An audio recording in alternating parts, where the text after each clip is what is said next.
February. So get ready for speed, excitement, and world-class racing. On the edge of the Baltic Sea lies the centuries-old city of Gdansk, Poland, and this weekend, stop number 3 on the ISU Short Track World Tour, the countdown to the end of the Crystal Globe season, and also February 2026 Winter Olympics in Milan Cortina. Gavin Day here, enjoying the Hala Olivia in Gdansk on the north end of Gdansk, just outside the old town. Alongside me this weekend, two-time Winter Olympic medalist, former U.S. national team member, Catherine Reuter-Adamek. I haven't seen you since China. How are you? Better now that races are started. We've got a really lively environment in the rink this morning. It's a great day to skate. And you see the schedule on your screen getting going in just a few minutes' time, as was the case in Montreal. So many skaters trying to qualify for those Olympic berths that we have 2 days of qualifying, today and tomorrow, and then we'll get into the World Tour session Saturday and Sunday afternoon. Skaters have been here for a few days now, and I'm not sure, did you ever skate in Gdansk in your career? I know they've had World Tours or World Cup stops before here before, but is this your first time in here? This is my first time in Gdansk. Yes, I've competed in Warsaw a couple of times, but this has been, beautiful city. Is. We've been lucky enough to stay in the old town. Just they're getting ready for the Christmas market. We've learned a bit about the amber industry in Gdansk, and so it's been a nice couple of days here. Now we're here for the work portion of this trip. And just coming up in just a few minutes, the women's 1,000-meter preliminaries. You see getting ready. The stewards are out on the ice. First look at the skaters. It's a little bit chilly in here. Yesterday it wasn't so bad. It feels like maybe they've been tinkering with the temperature a little bit. You were in Korea last year, and we heard stories. Oh, Seoul is the coldest rink on the entire World Tour circuit. This is, hey, the athletes are staying up by the Baltic Sea right on the beach. This is the beach compared to where we were last year. One of our crew members said, I'm not sure if I don't remember it correctly, but he was comparing it to Korea, and I got in yesterday and I went, this isn't so bad. But it is a little bit chillier today, I must say. You know, there's 2 rinks in this facility. There's a practice rink behind us, behind where our setup is, and it is quite chilly in the practice rink. But the stadium rink, the competitive rink, is much more comfortable. There have definitely been some changes to the air temperature, and even the ice quality seems to be fluctuating throughout the week. Skaters have shared with me, though, that the ice conditions, fortunately, they're the same for everyone, but they're not quite what they're used to from the Montreal World Cups. Everything here is different. The thickness, the speed, the softness. They've really had to adjust their personal styles, personal strategies to be ready to race on this ice. Even in Montreal, Tyler Dara had noticed that their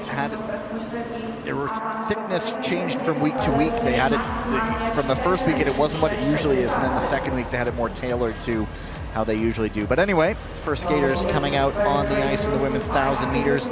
Women's preliminaries, 8 heats in all. Top 2 from each race, and up to 4 fastest third-place skaters qualify for the heats, which are later on this morning. And we'll say again and again and again and again, maximum of 4 fastest third-place skaters, because as if you know this sport well, if there are skaters advanced for whatever reason, then those third-place opportunities disappear. So really just top 2 guaranteed right now. Top 2 guaranteed, and because the countries are picking their Olympic spots here at the first 4 World Tours of this season, and hey, it's half over, so pressure's on, and you can expect to see people doing things they might not normally do, simply because this is their last chance to really break into that top 32 or top 36 and qualify their country spot for the Olympics. There's your start list. Kamila Sellier of the Polish Hussars, Malika Yermak of the Kazakh Nomads, Svetlana Rapetska, go to the start. Wildcats, Chloe Cameron, British Royals, Alyssa Puck. Ready. Cameron of the Royals made her World Tour debut the Glaswegian back in Montreal, but has done some training in Quebec City. I'm wondering if Cameron is celebrating Scotland's big World Cup qualification. That's what it is. That's why she's out front, to celebrate. So I love to see this. I love to see when skaters have their strategy picked out. I loved to skate from the front when I was an athlete, so I also appreciate when I see athletes. It takes courage to skate from the front. It's harder to lead the pack. Chloe getting a little bit of a break now, dropping into second, but she needs to close that gap. Otherwise, oh, she's going to fall out of qualifying position. It is Cellier. If you missed the first 2 weeks, she got married in the off-season to teammate DNA Cellier, and so Kamila Stormovska taking her husband's name, Kamila Cellier. She leads the way right now. Yermak tucked up alongside her, and Catherine.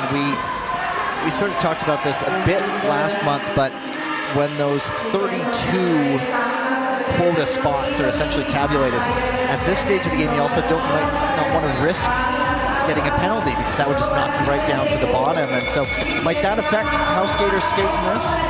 Yes, certainly. And it's a really fine razor's edge of putting enough effort forth to get the result that you want, but being conservative enough that you don't make any silly mistakes. And Kamila Cellier showing us there no silly mistakes today. She had 2 arms on her back, led that all the way to the finish.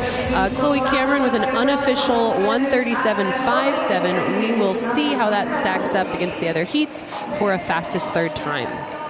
Cellier and Yermak 1-2, and Cameron now sitting on the hot seat, but clean race number 1. Interesting. You can't see it on camera right now as you see the replay. Cellier was pointing out something on the ice, whether she spotted something down there that might get picked up. Anyway, it's just something I have not seen before, but confident win from her as we kick off the week's action here in Poland. And you can really see her comfort as she's coming around that corner and crossing the line. Athletes will show you how much effort they're putting forth based on how fast their foot speed is, based on how strong their arm swing is, and she was very comfortable with that pace. Here's our official time, 1:37.553 is going to be our first third place time, our first fastest third. Now remember, that can get bumped with other fastest thirds or with advancements off of penalties. Number 2 already on the ice, and it is Valentina Asic of the Croatian Dalmatians, Hyojin Kim, the Australian Racing Brews, Lam Qingyan of the Hong Kong Ice Chilens, Eva Grenouillou of the French Roosters, and Chiara Betti, usually perhaps maybe more of a 500-meter specialist, but she is on the line here in the 1,000. The Italian side not with Ariana Fontana this weekend. She picked up an injury before weekend number 2 in Montreal, but now also is setting her sights on long track Olympic qualification. She sure is. She is trying to qualify country spots for the Italian team in Go Calgary to the start as we speak, while her teammates are here qualifying spots for short track. Ready? So pick your discipline this weekend. Lots of speed skating coming up. There's, of course, this World Tour event. And if you are a long track fan, that is in Calgary starting on Friday. And it is Grenouillou who made her World Tour debut in Montreal. And now Kim, who I believe it was alongside you in Beijing when she qualified for the World Tour session for the first time. Did Hyojin Kim for the Australian side. Well, this pace is already much faster than the previous pace, and you can see a lot of fighting here. So I love to see that in a race, because it means that everyone's got legs, and also that there's this sense of like, I got nothing to lose. I have to really put my energy, my effort here out on the line. Lam taking a little bit of a step back now, not able to maintain that pace in third, and so we are seeing the first 2 skaters taking off. But here comes Chiara Betti up into third. She does make that move, perhaps sensing the danger that she was risking being stuck behind Lam, but it's Asic and Kim holding her off right now. Let's see, Betti on the outside. Not there this time. But she can keep pushing, and she might even make it around right here on the bell lap. Great timing. Liu sensing the doors open as well, but it's Ashic really taking this one as expected. I mean, the world rankings have adjusted post-Montreal, but she is 23rd and the top-seeded skater in that heat, and she takes a comfortable win. Looking at Liu's time, 1:34.513, and so that puts her unofficially ahead of Chloe Cameron. The time has not been made official just yet.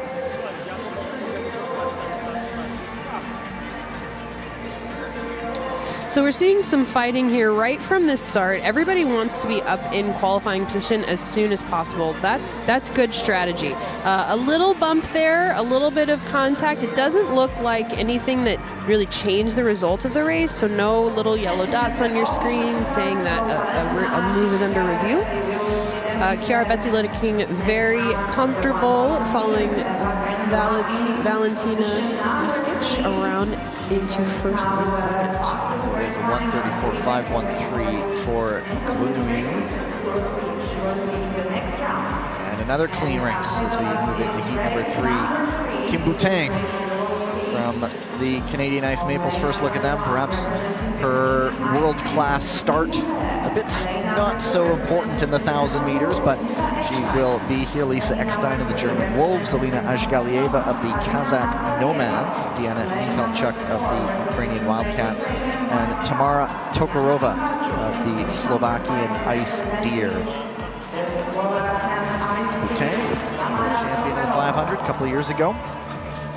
And it'll be interesting to see what strategy Kim chooses on this race, because she is the favorite to win. So if she wanted to conserve some energy, she doesn't have to go hard early in this race. At the same time, she's the highest ranked athlete here. She might go right up front and show them all how it's done. Let's wait and see.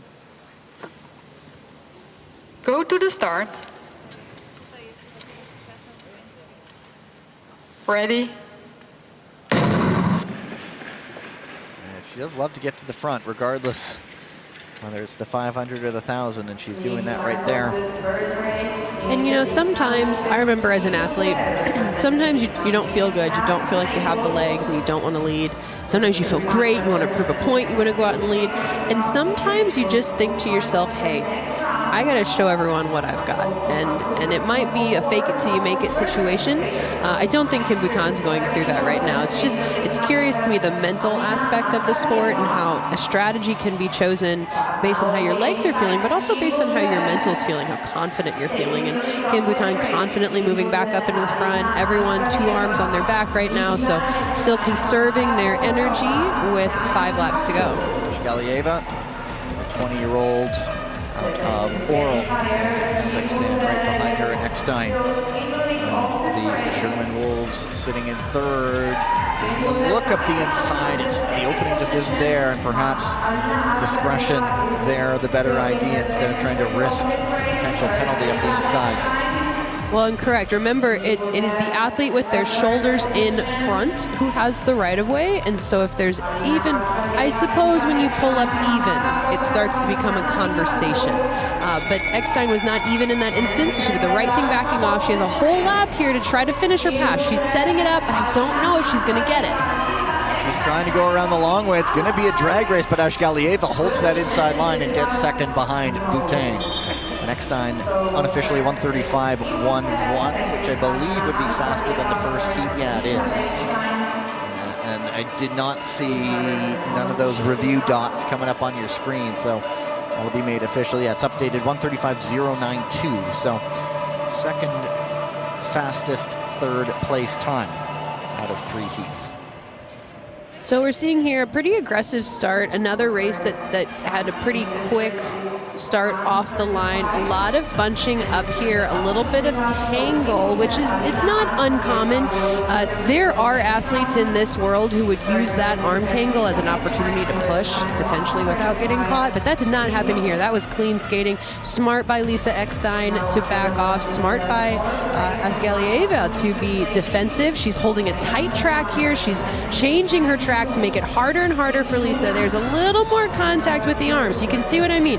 It It can be a bit of an accident, but can also be a bit of a weapon. It's a very fine line in the sport. You have to protect your space, your track, without breaking any rules. Results confirmed in heat number 3. And so after the 1,000, since we have 8 heats to get through, they'll have our first resurfacing break of the day. But heat number 4, here's a look at Holly Hoyland, who returns to the British side. She was not in Montreal either 2 weekends. There's Young Jingru, Tineka Dendulk, Yelizaveta Sidorko of the Ukrainian Wildcats, and Isabella Caicedo of Colombia, but actually I do not see Caicedo, so it's 4 on the line. Oh dear.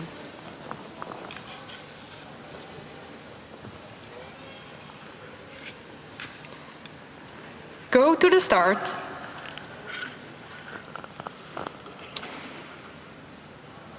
Ready?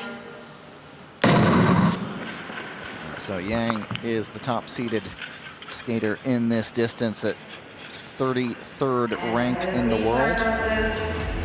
Dendulk, so often one of 2 women's entrants on the Belgian side, so picking that mixed relay team has always been automatic, but Belgium does have a 3rd female skater this weekend for the first time on World Tour, so they might not be a guaranteed automatic selection for the mixed relay. Mirta Mikkelsen, the latest Belgian Ice Bear on the women's side. So everyone looking comfortable so far. We are seeing a bit of an arm swing there from Hoyland. So either that's a sign that she's using a little bit of effort, or sometimes athletes will even swing their arms to make themselves bigger and harder to pass. So right now she's in a really good spot for that fastest 3rd time. This could be a defensive maneuver, but we are seeing some speed start to build up. And she goes up the inside on Dendulk, but decides not to go there, but that costs her a lot of speed. And the door opens for Sidorko to get up into 3rd. Really great timing by Sidorko. That's a difficult thing to do, because if you get too excited, you mess it up. But if you don't accelerate quick enough, you miss the chance. So great racing. The top 2 well out front right now. Yang Jingru, Tineka Dendulk at the bell. Sidorko working to try to close that up, but in the end, top 2 comfortably through, and check the 3rd place time, 137.35. So not one of the quicker ones. We'll see how it compares to the first heat. It's a little bit quicker than that one. 7.336 officially.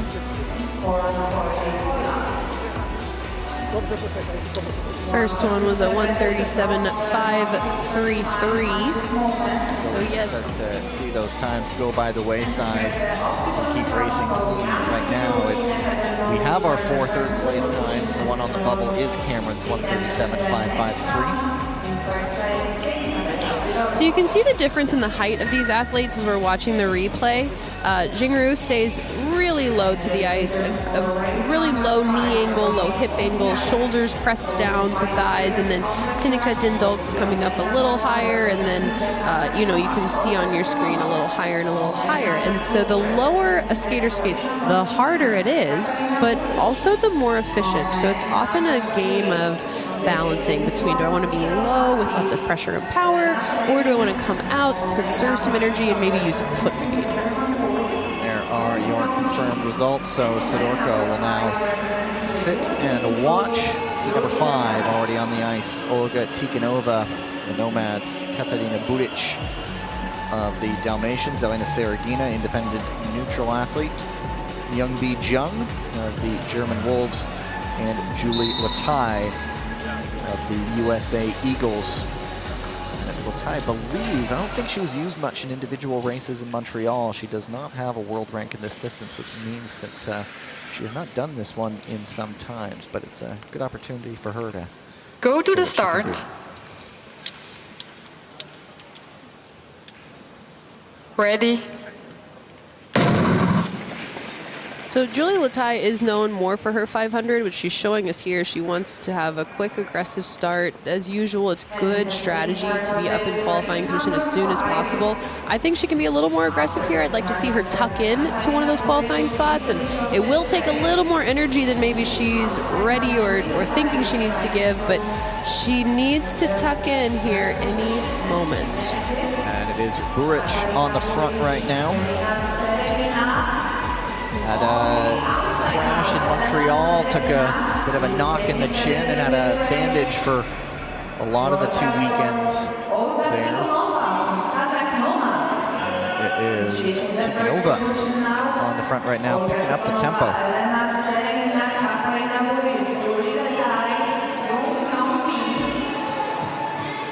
This has been a very defensive race so far. Tikhonova clearly upping the speed, starting to accelerate out of her corners. And then Sergina being very defensive here. Now, here's a nice tight move by Julie Latai. She's been coming back from a fair amount of injuries over the years. It started with a knee surgery a little while back, and then a concussion after a bike crash in this summer's training. What's really amazing to me about all these skaters is their resilience. Even in the face of shortcomings, they just keep working and modifying and finding ways to be their best. Julie Latai finding her way to be the best around second. Will she make it to qualifying position? All the way to the front. All the way around Tikhonova. Great move at the end, and Buric gets up for second. A nice little burst at the line, and Tikhonova leading for so long, just not able to hold it at the end. And mentioning Latai makes that last lap count. Great last-minute burst by Buric. We didn't even really see her building that up. It was kind of like she just hopped on Julie Latai's tails and rode those coattails around, which is great strategy. When you don't have to be the one doing all the hard work, you can take advantage or catch a ride of somebody else doing that work on the outside. I saw the little fist pump from Buric too. Always like the little bits of emotion knowing someone had done something that they're really happy with. Well, and to make it, okay, outside passes are the hardest passes, for one. To make an outside pass in the last lap, that's pretty stinking hard for two. But to barely make it and dive for the line with your outside pass, like, that's elite level stuff. So here we're seeing it. They're building on the outside. Julie getting a hand down on that pivot. Buric just keeping on crossing right through the corner until she dives for the line. Textbook, excellent outside pass. The third place time not good enough to qualify, so you see no graphic next to it, no little clock, and so that's the first one to not advance on third place. And so Chloe Cameron survives the first scare. She's on the bubble though, 3 more heats to go. Nicola Mazur of the Hussars, the home side. Petra Vankova, first look at an ice spider, Danucia Chitaisong of the Thai Elephants. Leia Popovikova of the Slovakian Ice Deer, and Berenice Gombi. There she is right there, of the French Roosters.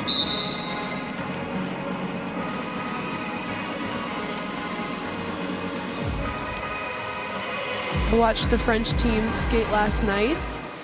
It's funny to watch everyone doing their little last-minute equipment checks and ice checks and mental checks to make sure Go to the start. they're fully focused and prepared to race. Ready? Gombi, still just 19 years old, made a World Tour debut late last season as a World Junior silver medal in the 500 meters back in 2024.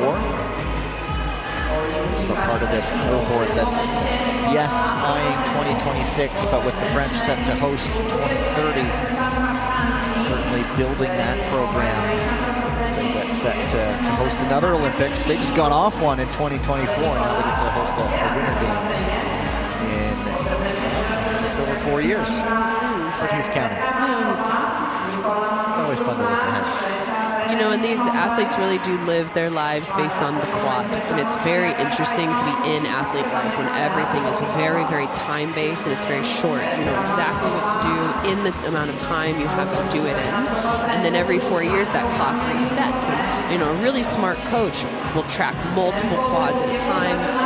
That's something that's pretty advanced for an athlete to do.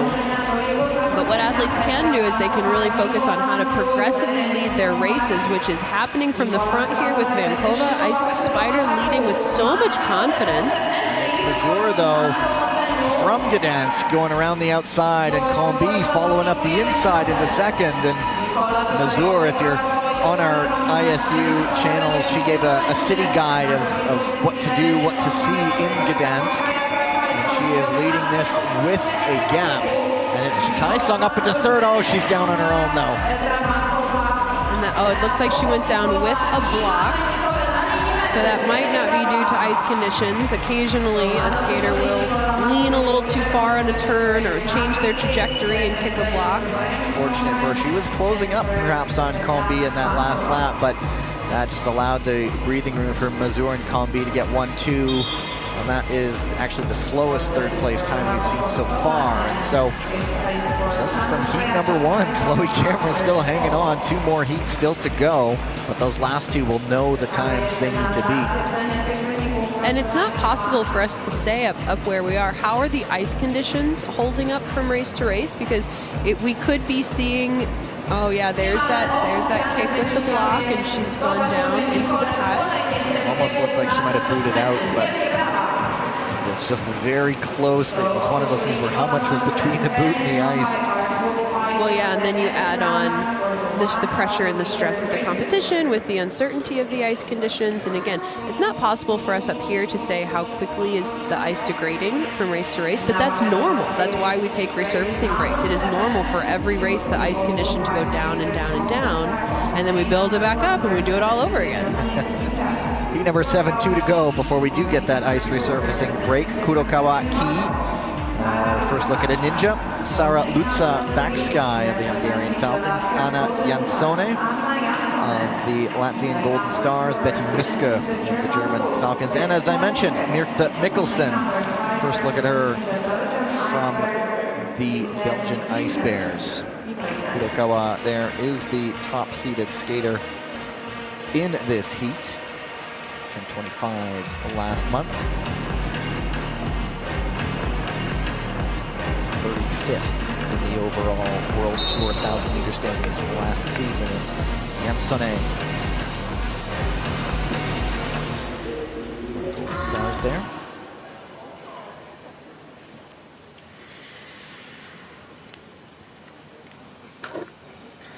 Go to the start. Ready? Perhaps I'm projecting, knowing that it's Mikkelsen's debut for the Belgian Ice Bears on World Tour, but maybe a little bit of nerves in the face there. Oh, certainly. I just remember Im Jong-un, the Korean phenom, after winning in Montreal, he even had a look of, when he got his medal, of where am I and what's going on here? And so the youthful excitement of being on the top stage. There's so much to learn when racing at this level. Baksai showing she has years of experience at this level, quickly and easily moving up to second place, but being challenged again right away, dropped back into third. I'm enjoying seeing not only the quick pace, these skaters clearly know the pace they need to go to get a fastest third time, but also the strategy this morning. We're seeing a lot of really effective track patterns, even though it is the first day and an early start.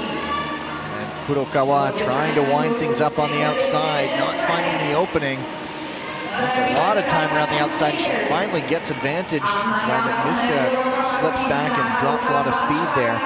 And now finally all the way up into the lead. Jansone pushing her though. So at this point in the race, if I were in this race, I'd be thinking, slow down, calm down. So we're seeing Baksai do right now. She's only swinging one arm, occasionally putting 2 arms on her back. She's conserving energy. So she has a choice here to defend against the Latvian star behind her or to be aggressive instead of a pass. She says, hey, I'll do both. She goes up the inside into the lead, will take the heat. And Kurokawa will hang on for second at 1:38.92 for Jansone, and that third place time won't be quick enough. And 7 clean races so far. And that's a great point, that these races have been clean, because it is better to take your points if you're finishing worse than you want than to lose your points by receiving a penalty or even worse, a yellow card. Yellow cards can happen with something that's very egregious happening in the race, something that's very aggressive, or from 2 penalties in a race. And obviously we don't want to see any of that on any But we have seen it. We have seen it. It does happen. It does. It does, and it happens oftentimes in the medal rounds, which is when it really can be quite hectic. Taking a look at the screen here, Kurokawa doing a great job defending there, but backside making that beautiful move up the inside and holding that track tight all the way around the 7th block to the finish. One of my favorite helmets with the sloth on it. You ever given a thought if you had, I'm not sure if there's much personalization in your... I had a lotus flower. Oh, there you go. Lotus flower on mine. Yep, one of my teammates painted it for me. Betsy Richards painted that for me. They're getting pretty elaborate these days. Oh, yeah. Heat number 8 on the ice, Annabelle Green, British Royals, Rebecca Silice Nemeth, Hungarian Falcons, Barbara Gakova of the Czech Ice Biters, Phoebe Stens of the Swiss Ibex, and Polina Klevstuen back on World Tour for the Norwegian Go to the Vikings. start.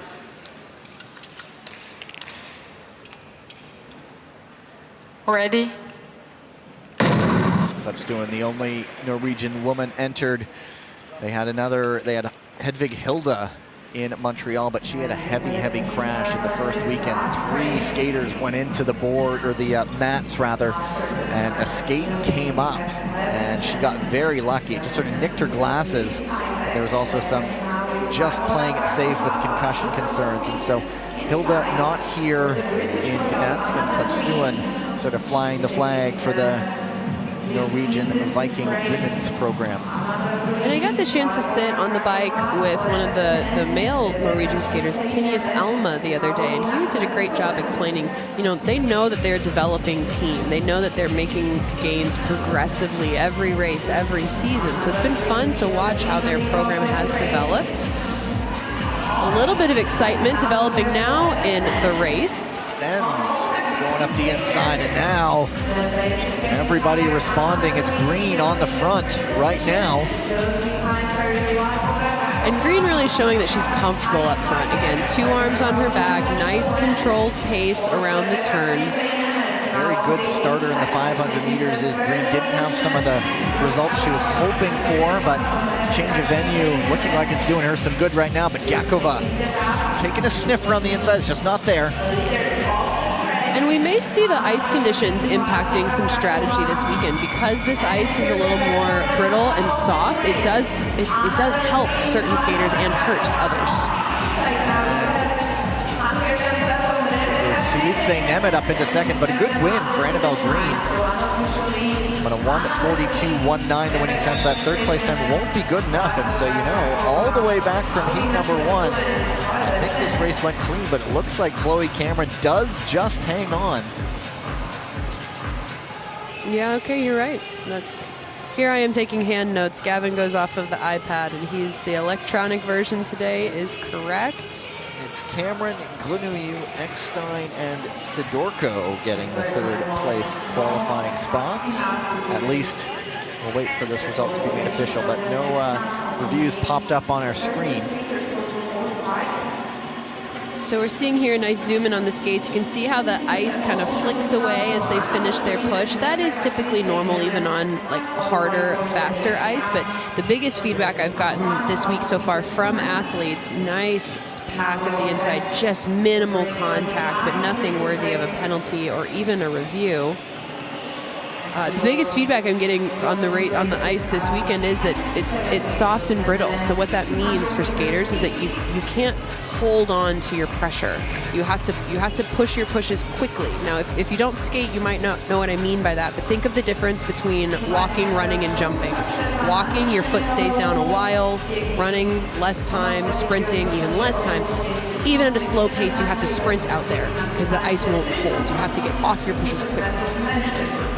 So there you go. So Gakova, 3rd place time, not good enough. Green and Silice Nemeth, we'll see them in the heats just a little bit.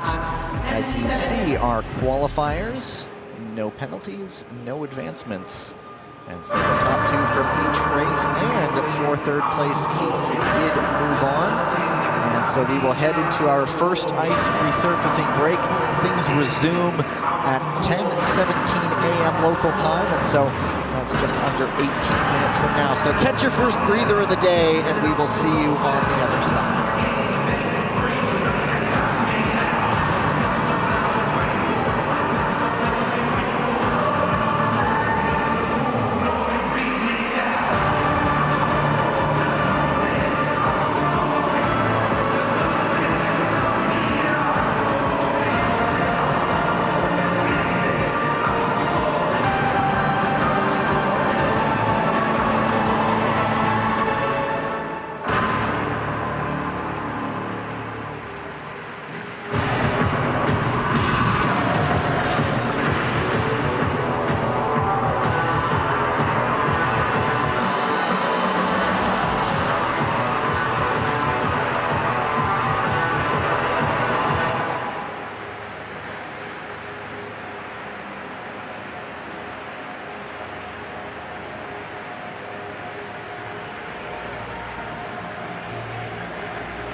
别过适合练习温度自然。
wejdą na naprowadzową.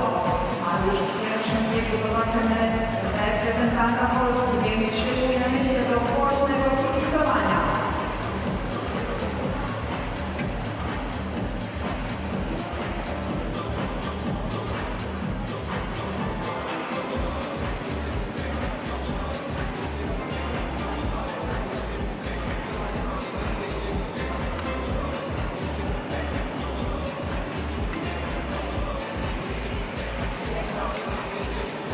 Już zawodnicy wchodzą na naprowadzową.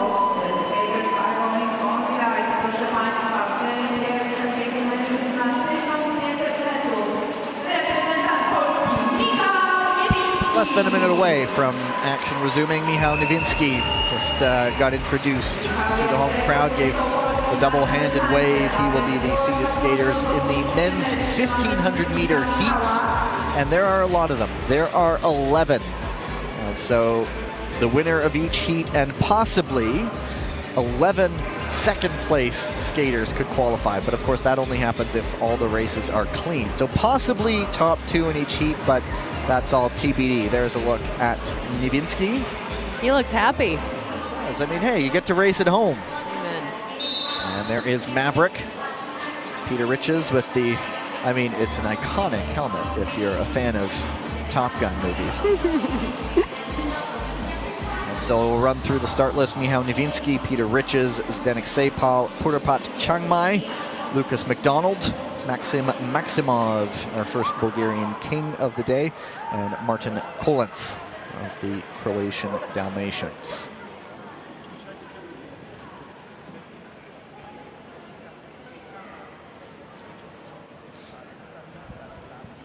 Go to the start.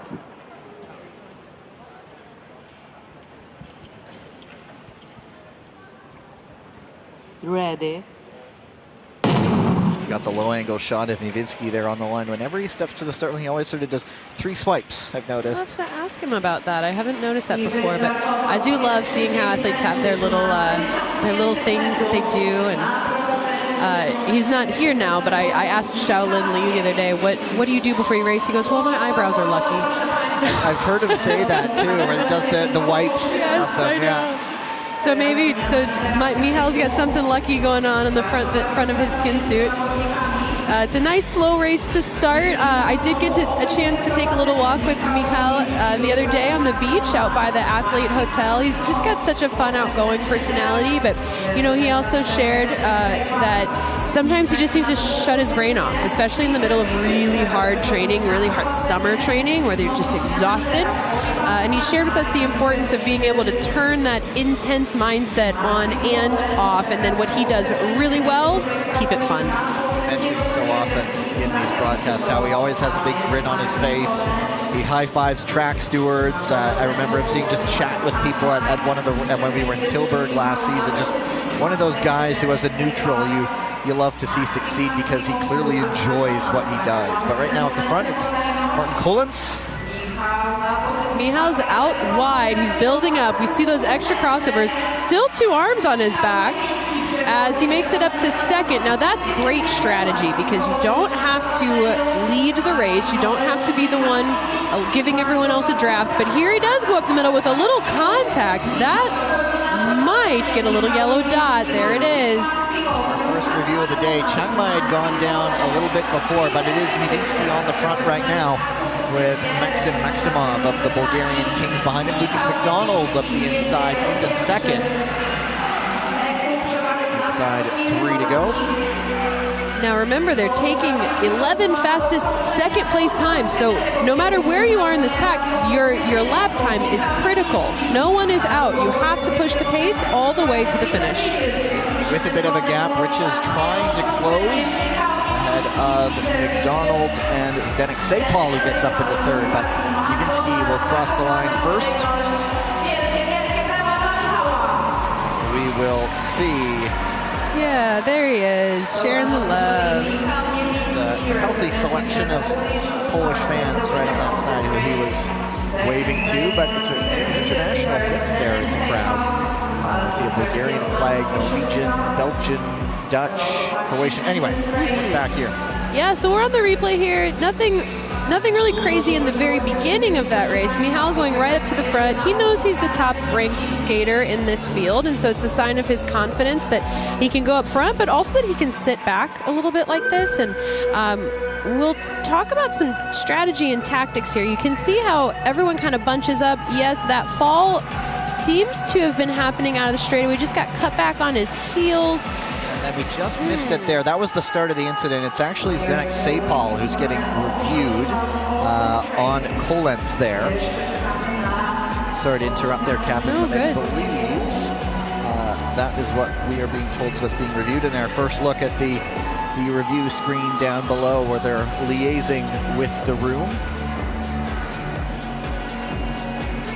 And as we've learned, the room can also call out to the on-ice officials and say, hey, we're flagging something that deserves another look. And so it's a two-way communication in every race. It's actually very helpful.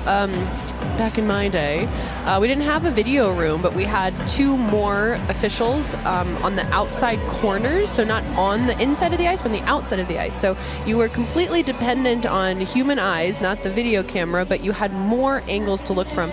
The video camera, it's better. It really is, because you can see the small little intricacies of, hey, was there contact there? Or did he get back on his heels? Everyone was bunched up, so in the moment it's hard to tell, but as you slow it down, you can start to see, is this technical, is this tactical, or is this truly worthy of a penalty?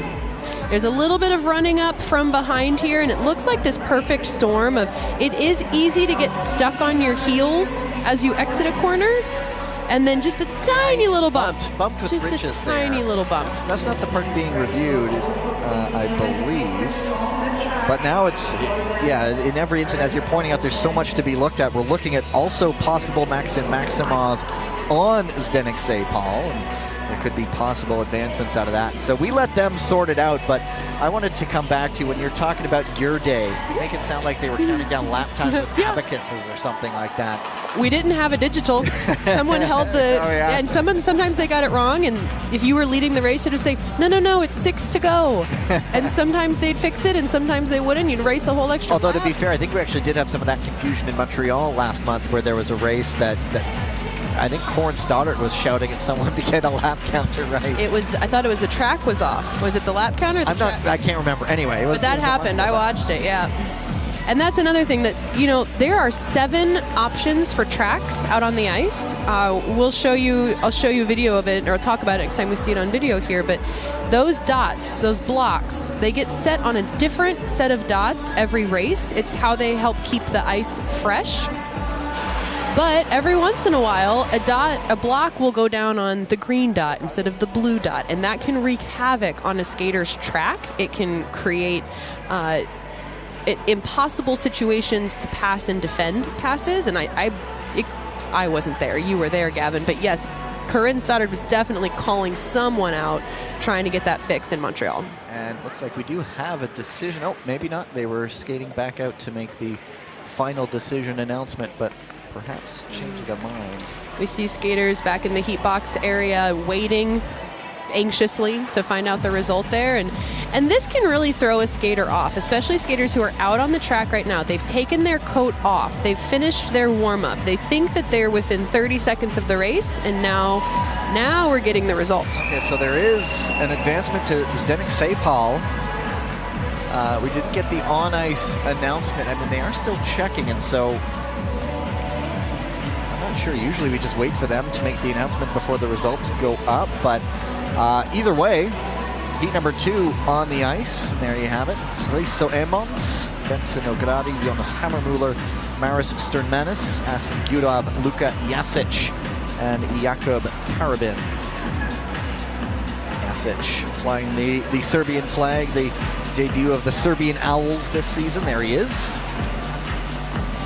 Serbian Owls, that's a new kit, isn't it? It is. Owls are known for their wisdom, is that correct? Known for it, but I think it's more myth than anything else. But they are an intense animal, to be sure. Oh, we actually do have the ruling down on the ice.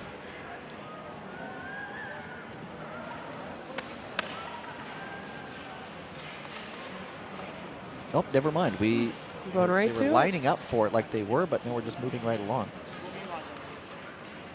Go to the Here's an owl start. reference. He can see all around him. Exactly. The 180 pivot of the head. Ready. Something you definitely need in this sport, head on a swivel. That's right. We haven't talked about it much today, but there is a strategy called a shoulder check, where you'll see skaters looking over left or right shoulder, but it's not just shoulders. Sometimes they look down on either side of their hips or even down between their feet. And what skaters are doing when you see that is they're figuring out who's behind me and what track pattern are they skating. And then with that information, the lead skater can make their decision on how they want to skate in a way that's more tactical, to either try to pick the pace up or slow the pace down or force someone to make a move or to make the move themselves. So Eamon's on the front. Dan Koss, the usual member of the Dutch side, not here this weekend. So they are having to change that, but that Dutch side incredibly deep. Seeing a nice move here on the outside. Good crossing through the corner. Now, what you want to do when you're making an outside pass is try to move your feet as much as possible. There was a little two-footing going on there with Hammermuller, but he still hopped right into second. Again, that's a great place to be. What he's doing well here is he's leaving a small gap between himself and first place.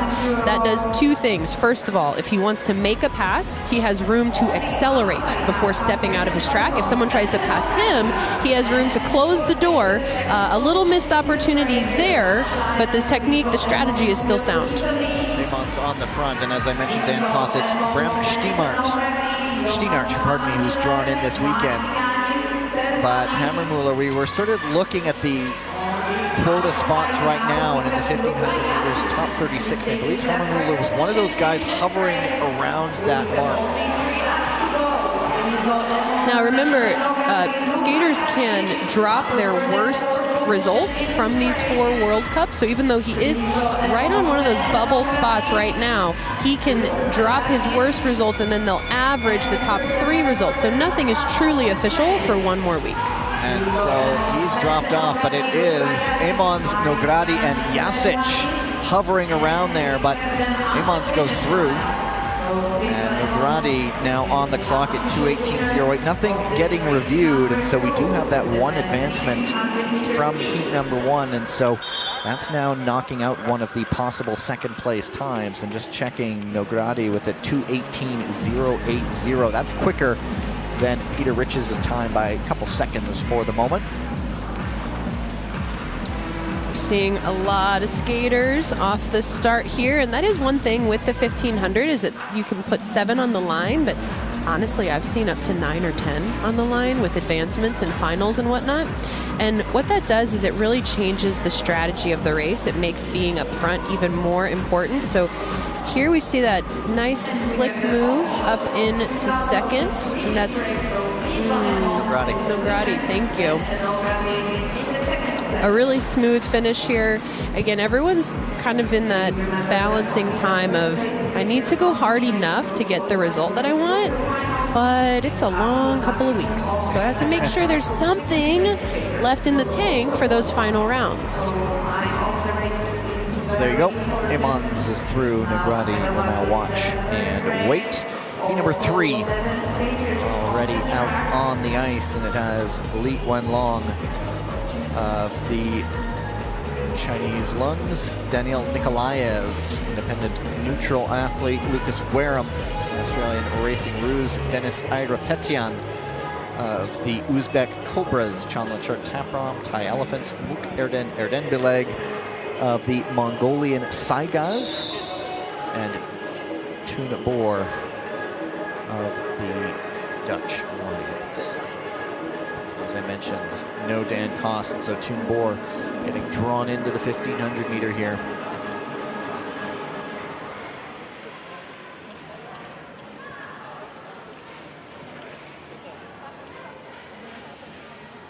So even though Toon Boer is the highest rank going into this event, or at least this round, you can see there, since there are 7 skaters in the race, he has to go in the back line. Go on to the start. Now, the 1500 meter start isn't as important as the 500 meter start, but positioning sure is. So it is an automatic disadvantage to be 7th on the line in this distance. You mentioned getting up to 9. I think it was a 1500-meter women's final in Montreal. There were 8 skaters, and once they were getting up to speed, they were almost spread out over the whole straightaway. And so if you're sitting in 8th at top speed, good luck trying to get ahead of any skaters. That's right. And there is Boer jumping to the front right now. Starting to see that shoulder check strategy. Watch as he comes out of the corner. It's not here, but you'll see it. You'll see how he drops his head down. He looks between his feet. Now, he's seeing who's behind me, and if he does what I did as an athlete, he knows what everyone's skates look like, so he can just tell based on the color of the leather of the boots who's around. How much time do you have to actually internalize that? A tenth of a second. Just a tenth. So some other things you can do when you're skating, though, especially on a slow, quiet day like this, you can listen. And if you can hear someone's skates scraping on the ice, it's a good sign they're getting tired. If you hear a high turnover of foot speed, it means someone's accelerating. So using your eyes, using your ears, there's a lot more going on. Oh, no, a contact and a fall. It was two Boer along with Taprom. And Taprom was trying to get around Boer, but there's just nothing there from the looks of things. But looked like he took a bit of a hip check there from Big Toon Boer, who's one of the taller guys out there. And what happens around that apex corner of the block is that you really have to be leaning in with your hip. If your shoulder goes in more than your hip, you'll spin like a top, and that's basically what we saw there. Toon Boer now pushing Lee Wenlong out a little bit wide, so really forcing him to go into this excel. It looks like Wenlong can back off a little now and stay safe in third, but with the lap times coming down, it is time for us to see a big move. What's left with Toon Boer? He's spent a lot of energy battling other skaters, but right now it's Nikolaev on the front.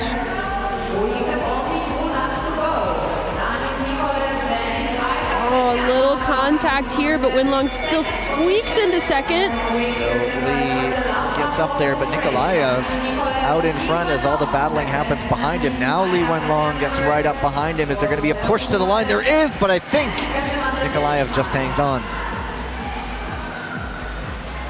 There is that review, but that was the earlier incident between Boer and Taprom. Not sure if it would affect any advancements or any of that, because we'll discuss this plenty, I'm sure. If there's an incident, advancements only tend to happen if you are in one of those automatic advancement positions. So if you're in the middle of the pack and collision happens, you're out of luck. Correct. That's why it is an advantage to be up front. It's harder on your energy, it's harder on your legs, but it's just a safer place to be. Oh, wow. Okay, it was a really nice build up there, but just a little bit of that contact. And then here we see another instance. This looks a little bit more ice related. He's just uncomfortable. He can't quite get off of his 2 feet. I'm looking at Lee Wenlong here, but now as he drifts out wider, that stability, that comfort's coming back. A nice move up the inside, but he's not quite gonna get first place across the line. We'll have to wait and see for that fastest second time. Remember, there's only 10 fastest seconds now because we've had an advancement in the previous round. Nikolaev timing his reach better. So Lee Wenlong at 2:22.731, and that actually puts him, that's the slowest second place time right now out of 3. And there you see the results. Nikolaev goes through. And they're patching up some of the little scars on the ice, because when they do that reach to the line, they tend to take some of the ice with them. Yes, it's technically against the rules for your toe to lift up off the ice when you're diving for the line. Sometimes that's also called a hawking for the line. Typically, though, that call doesn't get called unless the skater's out of control. So if you're just reaching and your toe comes up, that's one thing. We can fix the ice. But if you reach out, the toe comes up, if there's a fall or a wobble or a push, you're creating an unsafe situation, and that's when the referee will come in and make that call. Heat number 4, he's on the start list. Niall Tracy, Oleg Hande, Liam O'Brien, Liu Shucheng, Wara Nuachon, Lin Chunche, and a World Tour debut for Raphael Schlosserek, pardon me, of the German Wolves. Go to the start.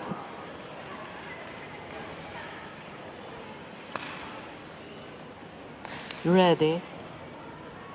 Of course, we were in Beijing when Niall Tracy landed on the podium for the lone British Royal individual medal last season on World Tour. Niall Tracy is currently in the top 36, so while we do have 2 weekends of racing left, he's in a safe enough spot. We're seeing a big takeoff here from Hyundai. I don't know if That's Lynn, actually. Oh, thank you. That's Lynn. I don't know if he's trying to lap the pack or just get everyone else to speed up. This is a very aggressive and quite a dangerous strategy, actually. If you watch this regularly, this is what I always want to see in the 1500 meters. I always applaud the effort of those who go out on a flyer, and it's Lin Chun-che. He has a long way to go.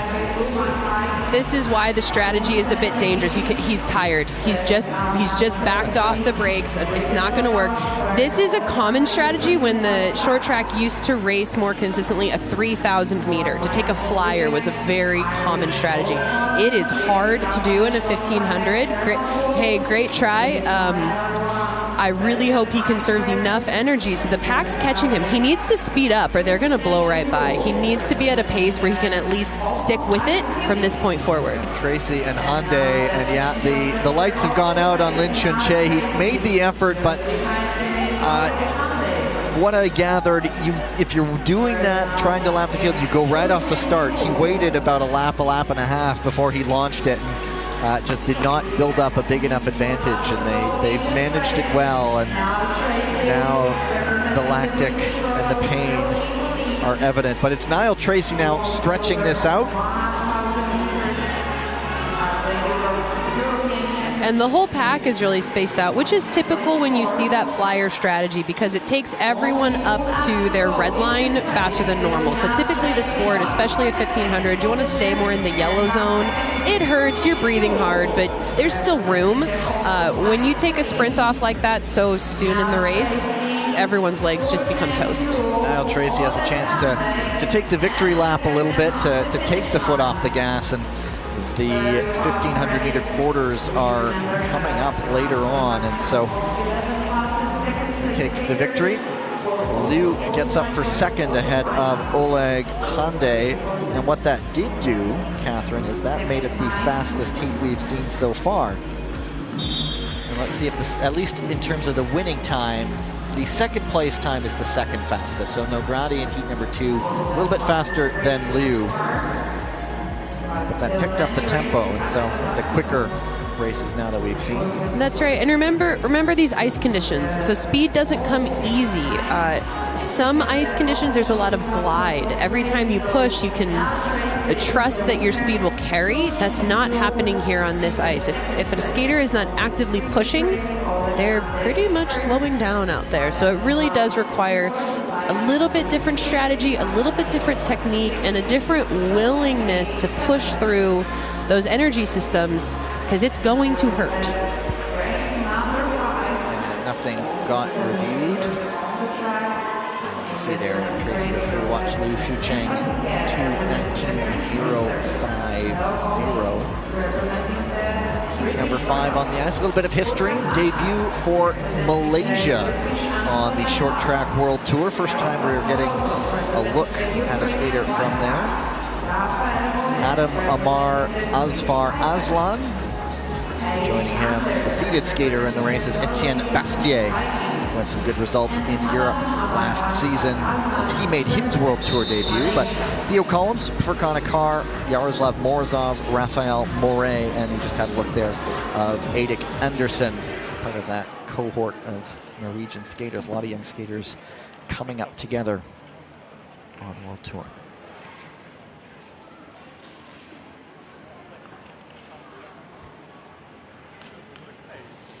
Go to the start. Ready. I am told there's a facility being built in Bergen in Norway. It's going to have an indoor oval for the long track riding, but also, I'm told, perhaps a short track venue that would satisfy the various safety criteria for hosting World Tour events, which would be a lot of fun to see. Of course, new hosts, new countries stepping up, and Norway, very sport-mad nation. It'd be really cool to see them embracing it. But yeah, as I speak, it is Aslan of Malaysia. A flag on his kit. Raphael Moret, the Swiss Ibex, but Theo Collins. Yes, and a tight pass up into second by, was that Bastier? It's just sneaking in there behind Collins. Very good, safe move. Bastier, who on his World Tour debut in Tilburg last year made a B final in the 1500. It was quite the eye-opening experience for a lot of us to see that skater on his debut, but it is a car. And of course, we talk about the sprint prowess of these Turkish Anatolian pars.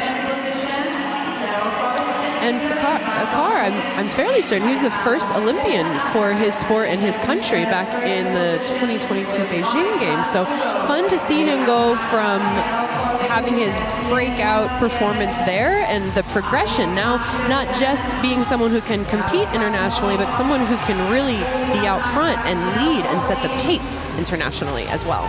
Is setting the pace in this race. Bastier and Collins, it's really three going for it now, inside 3 to go. But if a car keeps this tempo up, might it be too fast for the other two to make a move? But Bastier's gonna try. What Collins needs to do here is sit a little lower and snap his pushes off faster. It's very hard when you're tired, and that 2 foot right there in the corner might keep it from happening for him, but there's a big move by Bastier up to the front. Like at the death, Bastier gets it, and then it's a photo for second. A car almost wrong-footed coming out of the corner as he reached, and Collins made it close, and so we'll see who takes that, but that one, I don't know who got second there. No, me neither. And we see Bastier kind of shaking his head a little bit as he skates by his coach. So, you know, that could be, we don't know what emotion that was. Obviously, after a win, maybe it just didn't come as easy as he wanted. So we're seeing, again, a fairly slow start. Theo Collins taking it out, but then tucking into second position a little later. Again, there's a car. Again, beautiful progress that he's made. Look how low he skates. Every time he crosses his right over his left, he's lined up. Nose, knees, toes. That's impeccable form. We want to see that a little bit of a little unsteady here, and then that's where Bastier finishes the move. So it looks like a car just loses his footing a bit. Bastier nails that timing. Ooh, he barely squeaks by, because again, you can see his shoulders and hips were a little twisted going into the corner. He was able to save it coming out of the corner, and a car getting that second place spot. By 13 thousandths of a second. So a car hanging on with a 2:20.024. And it's ahead of a couple of them anyway. It's like 2. Remember, we have the 1 advancement. And it looks like, from my notes here, race number 3, the 2:22.7, right now that's the one that's going to get not accepted, but there's still, we're only about halfway. There's still plenty of time for these results to change. Is number 6, Wonjun Moon from the Hungarian Falcons, Nathan Thomas, the Polish Hussars, Dennis Ors, the Turkish Anatolian Pars, Frederick Pedersen of the Norwegian Vikings, Peter Grosskloos. There he is. The lone Philippine Tamara, Ernestus Czech of the Lithuanian Bison, and Shin Dong-min, pardon me. Go to the start. Ming last name. Now I have to be aware of that.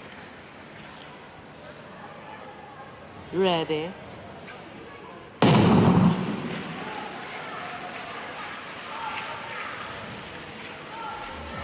So Moon had some impressive races in Montreal. He did have a hard crash, and so it's nice to see him back to full health here. It is Shin on the front right now, but it's real washing machine effect as Grosskloos sneaks up the inside into the lead. And a really great move by Peterson there, just kind of following up in second. Again, there's that riding the coattails strategy. It's a tremendous strategy. If you can time it right, it's not easy to do, but if you can time it right, you can really conserve energy and take advantage of other people using their energy, burning their energy, which is oftentimes the skater that wins is the ones who is most efficient, who has the most energy at the end. Everyone can go fast. Who can conserve their energy and have that speed left on the last lap? We came up with a term for that last week. Tactical laziness. Oh, I love it. I love that. And it is Shin on the front right now. In weightlifting, we call it the minimal effective dose. It's the least work I have to do to get the best results. I think that sounds scientific. It's effective. What was yours? Tactical laziness. Tactical laziness. There is Thomas who went down. All right, so let's stay focused back here. So we are seeing the group kind of start to line up here. Shin is doing a nice job in second. Again, you see that strategy where there's a gap between first and second? That's not because he can't hold on. It's a tactical move. When he wants to accelerate, he'll have room to do so without giving up lane position like you're seeing here. And if someone attacks on the inside or the outside, he has space to move. And here's a hard acceleration out of the corner. Quick outside pass. That's a textbook move. Chance to spread it wide open. Shin Dong Min, my apologies again. Won Jun Moon right up behind him. And he goes up the inside. Can he make this stick? That was a great track setup, a deep entry with a tight exit, and he might hold it. And he does. A good win for Moon ahead of Shin Pedersen getting up to third. That one, the 2:22 range, is sticking near the bottom of those second place times. Nice bit of sportsmanship there from those two. Both having Korean heritage, so it makes sense that there's a little camaraderie there between them. And it is very common to see there's a certain body type that really seems to excel in the sport, and it is that Korean, Chinese, Japanese. It's the ratio of their height, their torso length, and their leg length. Now, we're seeing Shin, a couple different things happening here in the replay. So first, there's some blocks that go flying. There's probably some ice breaking out, and also, this point in the track where it's called a pivot, it's common. You put your hand down, and if your body alignment isn't perfect, or if there's a block there or another skater, that's the most unstable point of the track, is around what's called the apex block, or the very peak of the turn. Going first. You mentioned the body type, and a lot of these skaters are on the shorter range, but then along comes, a guy like William Dangenou, who's standing over 6 feet tall, around 2 meters tall, and he sort of defies all of that. Correct. Well, William Dangenou, I have this great, how I like to describe him. He's technical, tactical, and twitchy. So if you can't have the ideal body type, have all of those ideal tools in your toolbox for the sport of short track speed skating. There's heat number 7, Zhang Bohao, Adil Galiak-Mata, Bora Van Dam, Timofey Kokelko, Linus Risnes, and Sui Shin. There is a look at Van Dam. And Kokelko, I'm not sure if he was sporting the full face shield in Montreal, but he's the latest skater now choosing to go with that. Ready. From a safety perspective, the full face shield is gaining popularity, but also something you may not think of is the glasses. There's a rim on top of glasses, right? So when your head is down in skating position, there's a potential for your field of vision to be blocked, whereas the face shield eliminates that. You have a full field of vision all the time. The downside is if you get ice or water sprayed at you, you can't just shake it off. Is Kokelko on the front right now. Yeah, it's almost each passing week, it's do we see someone else using it? Kokelko right now, 20 years old. He trains in Poland. A lot of these Ukrainian skaters do. Kokelko from Kyiv originally. Now it is Zhang, the seeded skater in this heat. There's There's a lot of traffic behind him. Yeah, and we see that shoulder check, so he's just being aware. He's not pushing the pace yet, and this is a sign of an advanced athlete. Someone who's still new and still developing. When they get to the front, they feel like they have to take off. It's called pulling. You're pulling the race. But what Zhang is doing here is called leading. It's back to that idea of minimal effective dose. How hard do I have to go to still get the result that I want? Was Sui trying to move, hitting a block and dumping a lot of speed, but they're all still compact. But Risnes was on the outside, took a bump, and he drops a lot of speed. So right now, still Zhang dictating terms here. And we're seeing two opposite ends of the spectrum. We're seeing Zhang using as little energy as possible, and we're seeing Risnes using maybe a lot of energy and still not getting the result.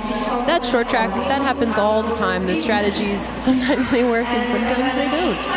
Galyakmatov up the inside, good burst of speed. A guy who has been around the block once or twice before.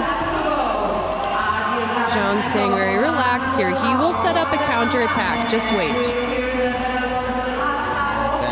Trying to hang on, but here goes Zhang. Was that the opening? Missed it. And Galyakmatov hangs on to take the heat. Good fist pump from him. Under a lot of pressure near the end.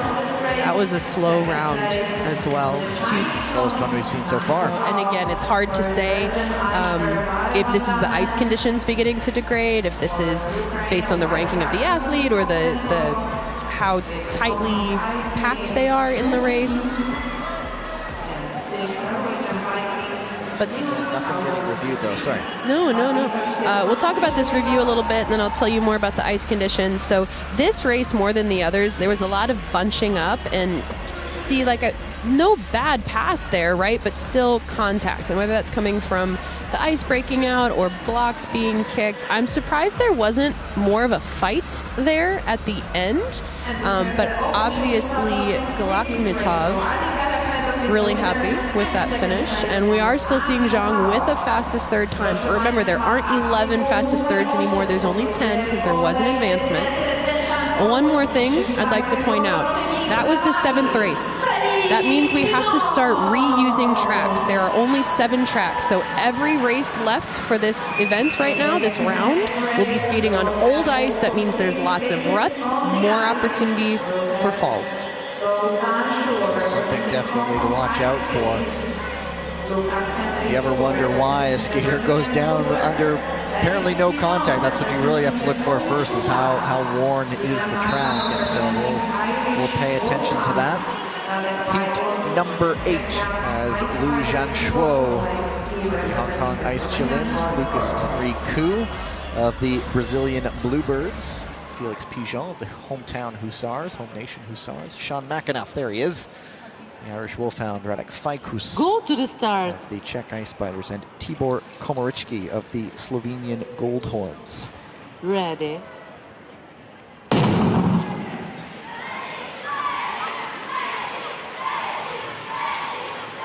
Starting to hear some excitement here in the crowd. Sounds like we've got some kids here coming from school to cheer on the hometown favorites. Always the fun part of the qualifying days is that when the kids can come in. Of course, they have a home nation skater here, Felix Pigeon, the Canadian-born Polish Hussar. He's another one who's hovering around that top 36, or has that spot for the Polish Hussars in the top 36. And remember, it's not the individual athlete, it is the team that gets the quota, and it's up to the team to determine who gets what. That's right. So Sean McAnuff's giving us a good example right now of a track pattern. So he's purposefully staying off the blocks, going into the turn. Watch how he enters the corner late around block 2 and pretty wide. Then he cuts closer to the blocks and stays tight on the corner exit. That's the most popular way to avoid bad ice. It's a little dangerous from a defensive perspective because it leaves the door open. People can make a pass, and here we're seeing that pass on the outside. A nice burst of speed here. Lou followed by Koo. And it wasn't the quickest of starts, but now really picking up, and McAnuff up the inside, third to first in a moment, but he really hung that tight, and that allowed Lou and Koo both to battle back. And with 7.5 laps to go, I'd like to see these skaters settle in. It's not time to sprint. It's not time to freak out. We have 6 laps to go now. Definitely the race is speeding up, but there's still a moment to catch your breath before planning that final attack. One of the animators I always see, fresh out of juniors relatively recently. He was skating last season on World Tour and at the junior level. Now here comes Pigeon. And I expect Pigeon to start picking skaters off one by one. He went from 4th to 3rd, 3rd to 2nd, 1 more to go. Oh, but a counterattack by Koo. He goes way deep on that corner, but Pigeon comes through.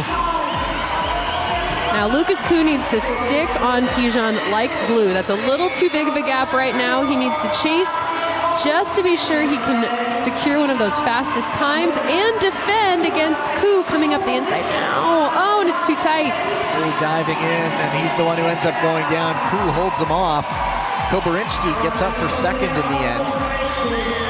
Pigeon with the 2:27.63, and yeah, the lap time seemingly slowing down.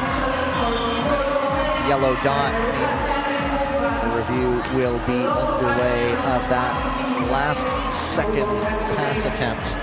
That's right, and Koo can really just keep his fingers crossed right now. I mean, technically he's in a qualifying time position, but that's not quite the same as a qualifying position, so there will be some referee discretion there. We'll let them tell us what they think.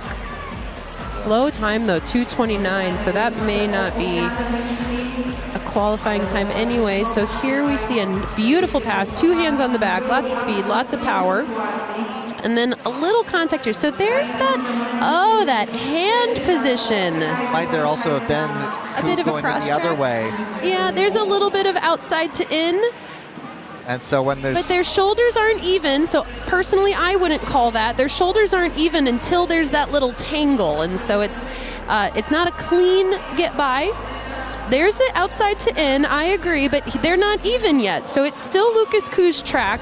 Lou is the one who takes the aggressive stance, tries to create, that's a harsh word, but creates a little contact and ultimately a fall. We'll see what the officials decide to do with that. When we do sometimes see 6 of one, half a dozen of the other, that often leads to perhaps shared responsibility. One going out, one going in, but that's their decision to make, and we'll let them do that. Either way, they'll be watching to see what happens. Remember, officials are looking for calls that are clear and obvious. So kind of you can hear in my voice, I'm like, well, you know, that was kind of arms, and that was kind of this and that. So if it's not, hey, that was definitely an arm block. They also get that angle that we won't see until after, where you can say, oh, to the ice, we have a ruling.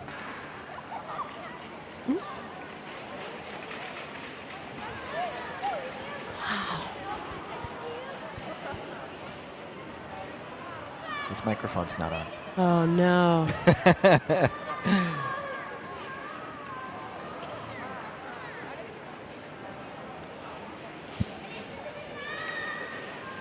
Oh, dear.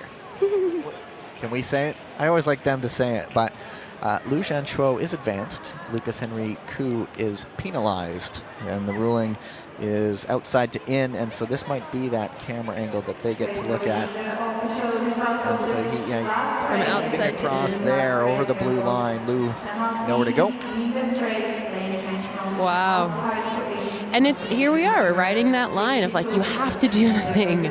I was listening to some athletes on the bike the other day, and one of them was saying, you know what? I didn't think I was going to make it, but I had to try. And when you're making decisions that quickly at that speed, you're not thinking 2 or 3 steps ahead. You're thinking, I got to go now.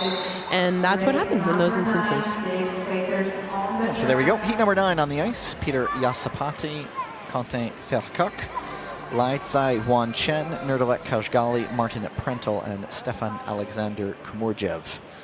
There is Vercoq. Go to the start.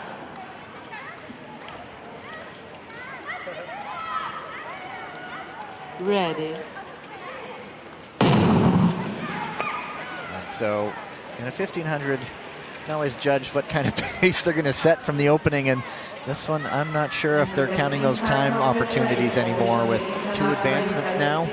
Well, and you do have to take the ice into consideration. The ice is getting slower every time. So at a certain point, especially depending on who's in the race with you, you have to make a choice. I can go to the front and go hard and hope like heck that I stick in second, or I can conserve energy and try to win the race with a sprint. And it's always a trade, 6 of one, half dozen of the other. And then you're really dependent on the short track gods to tell you what's going to happen after that. And it's Lai Tsai, 19 years old, a Blue Magpie. Chinese Taipei. But you look at a guy like Vercock, perhaps more of a sprinter through and through, and he's more than happy to say, hey, you guys can slow this down. I'll get you at the finish. And it's a sign of a mature athlete who's comfortable in the back. Not only 2 arms on the back, but like a little relaxed shoulders, willing to lift his hips a little in the straightaway to conserve energy. Vercock has years of World Cup and World Tour experience, so I don't imagine he's very nervous right now. I imagine he's really biding his time for something like that. There you go, 2 skaters down, Lai Tsai and Kajgali going down. And now you see Vercock not wanting the gaps to open up. He gets up into 3rd, slotting up behind Kumurjev as Yasapati. Of course, his sister continuing her recovery. Not sure if the Olympics, pretty sure the Olympics are not happening for her. I remember last month there were videos of her rehabbing a little bit, so I thought, oh, maybe she'll make it back. But either way, it's Peter on the ice right now. Petra will worry about another day, but he's leading. Vercock still 2 arms on his back. Now here comes the arm swing, so he's setting it up now. 3 laps to go. That's good timing. To skate into, and Yasapati's had a lot of time on the front. Now, what I always like to see with an athlete coming from behind is when they time their acceleration into the pass. That was a little missed timing here, but Vercock still has time to try to make one more move work. He's going to try to take a look up the inside. Yasapati doing a great job holding him off, and I think Yasapati wins the reach there. Yeah, that was a pretty reach, though. Sometimes looking good is half the battle. The form judge here. I used to have a coach. I'd say, hey, coach, do I look good? And he'd go, well, do you feel good? And then whatever I said, well, then that's how you look. Yeah. If you feel good, you look good. Nowitzki's also one of those guys who dramatically throws the arm back when he reaches at the line. If you can't win, at least look pretty trying. Oh, yeah, and so here's that contact that we're seeing. Oh, man, just 2 skaters right on top of each other into the boards. For me, there's a couple things going on there. There's an outside to in. There's some, I don't know if that's contact from behind or arm block, whichever one you want to call it. We're not seeing any notes right now about... It's a possible late pass. That's right. We are seeing that now. And we are looking, and then, like they did with the last race, advancing 2nd place. It's if someone who's in a 2nd place position, that is a possible advancement as well. And then a good... There's again, the style points there. As you, Okay, it makes for a great picture, if nothing else. He'll sign autographs on a picture like that. You should get an extra half second or so. Yeah, right. Of course, that wouldn't do anything if it was still one of the 230 range. Wouldn't have an overall impact. And they are at screen number 2, confirming results.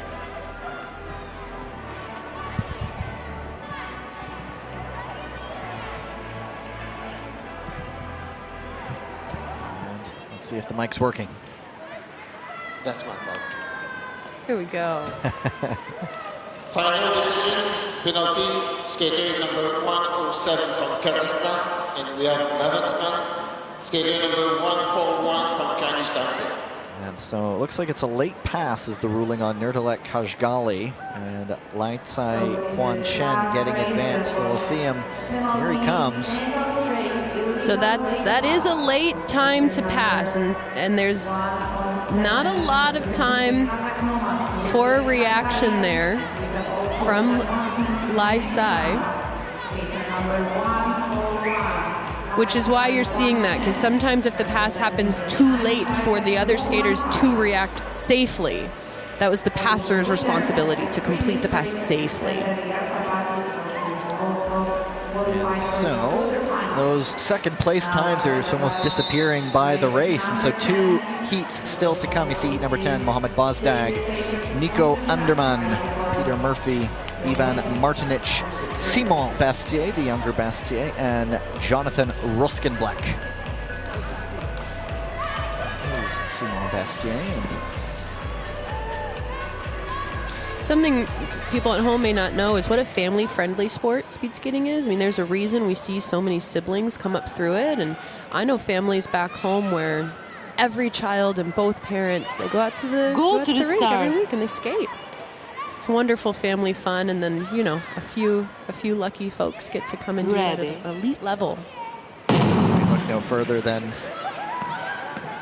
the Velzeboer family, which is just almost a generational family business of Olympians. Correct. The Seagal family, also Pietro and Ariana's dad, an all-around long track world champion.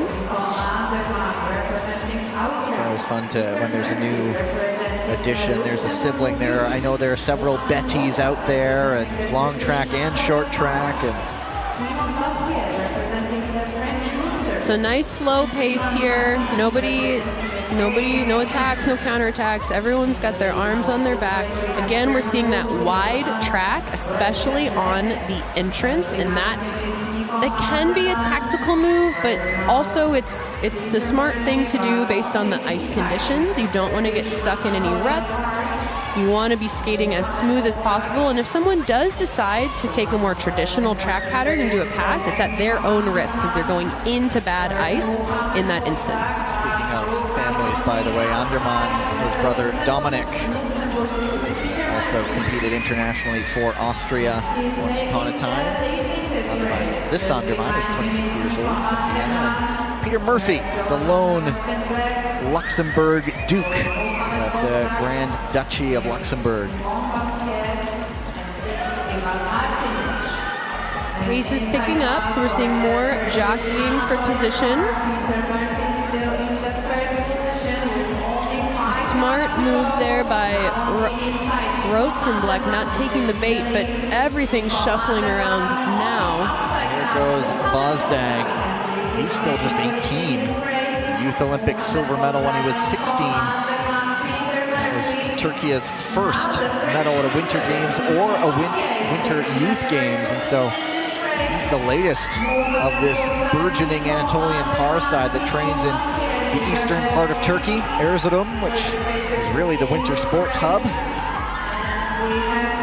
Now he really is putting forth a lot of effort here with 2 to go, so I see the opportunity for a big move coming from behind. Is Simon Bastier sizing something up? He looks around the outside, and as Bozdag perhaps starts to fade, as Catherine noticed, Bastier will go through.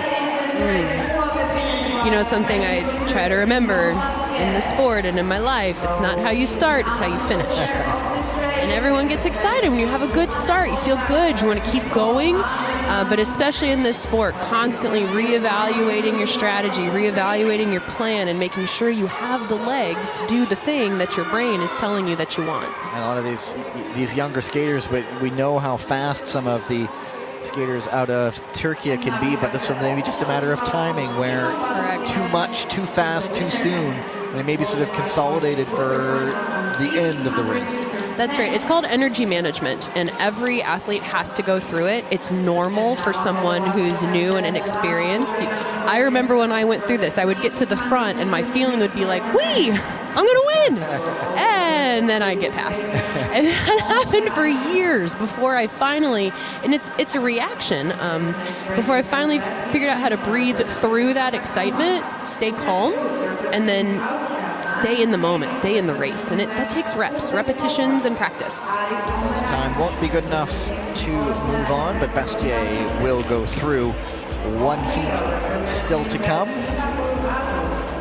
And it has Gleb Ivchenko, the Nomad, Tobias Wolf, out of Austria, Daniel Aibag, the Uzbek Cobra, Tariq Omoragic, the Bosnian Lynx, out of Bosnia-Herzegovina, Rio Ong, and Su Junpeng out of Chinese Taipei is 12th. But Ibog, always an interesting one. We didn't see him at all on World Tour last season. He shows up at World Championships and starts turning heads and really advancing, and then maybe not as good at the results-wise in Montreal, but we know where he's dangerous. Ready. Certainly an animator, but yeah, he was making semis and It's off. Beijing. Pardon me. Yeah, sorry, no, it's often a balance, especially when you're from a smaller country, that like you need to stay home and train.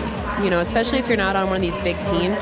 Canada, Korea, China, they can effectively train through these competitions because they have so many training partners. But if you're from a small country and there's just one or two or three, your training is actually quite a bit harder. So you don't want to compete too much, it'll interfere with your training. But then if you train too much, you don't get the experience that you need to race with. So it's always a balance. He does have Olympic experience, but yeah, since switching over to Uzbekistan, I imagine the resources are just not what he's used to, and so it's sort of trying to figure out your own way in the world a little bit. Correct. This one really hotting up quickly. I like that. I like to see a lot of jockeying for position. This is why people choose short track. If you only want to go for time, long track is the way. But if you enjoy that push and pull, that in and out, up and down, constant fluctuation in the race, that's what makes short track really special. And it also divides athletes because most people can skate 15 laps straight. We're seeing it now, this bumping. It creates a high-intensity interval effect within the race, which will push an athlete's fitness to the very brink. Is on the front right now. That's Singapore side. Bringing on full-time coaches now. Building a rink, is that right? Building a rink, from what I understand. At least they have the land secured, but there used to be one, but it wasn't there. But the way I was actually speaking with Rio last month, and he was sort of saying, well, how did you get into this sport? And I think his mom sort of gave him a selection of various air-conditioned sports. Of course, Singapore, hot and humid. And yeah, let's get you inside where it's nice and comfortable. But it is Ibog now on the front, making the move on Ivchenko. That was a tight pass, but it worked. There was an earlier review. There was some of that early bumping that got reviews, but you see the green dot. That means it has been cleared as Ivchenko retakes the lead, and he's just trying to hang on. And he will do just that. Ibog gets over for second, but I don't think the time would have been quick enough anyway. But Ivchenko, you can almost just see the fatigue coming around those last few strides. Yeah, if we get a replay, I'll point it out because you can see when skaters' legs start to shake. And again, this ice condition makes it worse because you don't put your edge down into something stable. You put your edge down into something soft. So he's fresh here. This is not a problem. Well, maybe a little bit there. So whenever you see a skater on 2 feet around the apex of the turn, that's a sign that they're feeling unstable. In a perfect world, skaters are just on their right skate coming around. So there's a 2 foot. That means he ran out of a little bit of time to make that pass. That's going to affect his speed. He reaccelerates well out of that corner. But then here's a questionable move that it was reviewed. The one that was cleared. Yeah, it was reviewed and cleared. It looks like we've jumped back to earlier in the race. But anyway, here's the finish where it was so interesting replay where we saw him making the move and then we jump back to earlier in the race. Anyway. Correct. And then here's Ibog getting his skate out front. You see that toe lifting up. Again, he did fall down, but he fell down after the finish line. If your toe is up and you're falling across the finish line, that's at risk for penalty. Ibog does a great job holding his stability until that fear has passed. Pardon me, the 2:28.232 was enough to move him on. And so let's see, joining him out of second place in their respective races, Zhang Bohao, Shin Dong Min, Furkan Akar, Liu Shucheng, Li Wenlong, Mense Nogradi, and Peter Riches. And so the other advancements not winning the race, Danik Sepal, Liu Zhanshuo, Lai Tsai Huan Chen. And so you see the list of qualifiers there. That takes us to another ice resurface. That was a big block of racing. And so we will be back at 11:28 local time. That's about 13 minutes from now. And we will head into the women's 1,000-meter heat. So time to catch another break. See you soon.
Raz, przepraszam bardzo.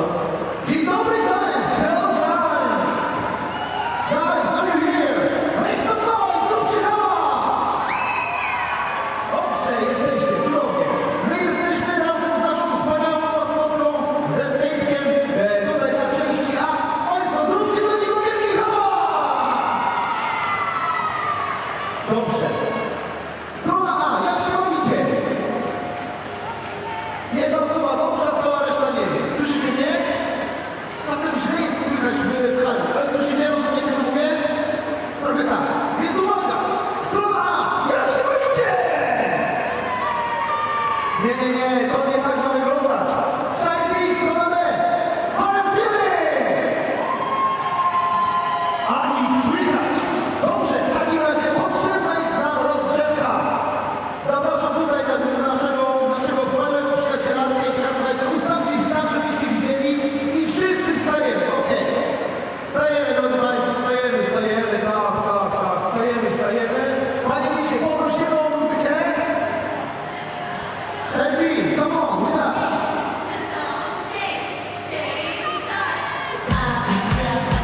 Here we show you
Jeszcze zdjęcie. I możemy. Powtarzamy po naszym wspaniałym skating kroku. Kochani, na skokach tańczymy, nie tylko patrzymy. Wszyscy razem. Piękny świat przemierzasz po ręku. Nagle stop, jakiś mur różni cię. A to strach, to wielka góra lęku. Ale ty nie bój się, tylko wiesz. Jeśli taki gór nie da się przeskoczyć, jeśli taki gór obejść nie da się, no to góry, widzi ta wiara. Może, nie może, odrzucaj zaraz. Góry, może, nie możesz się doczekać na wielkie Tutaj wszyscy.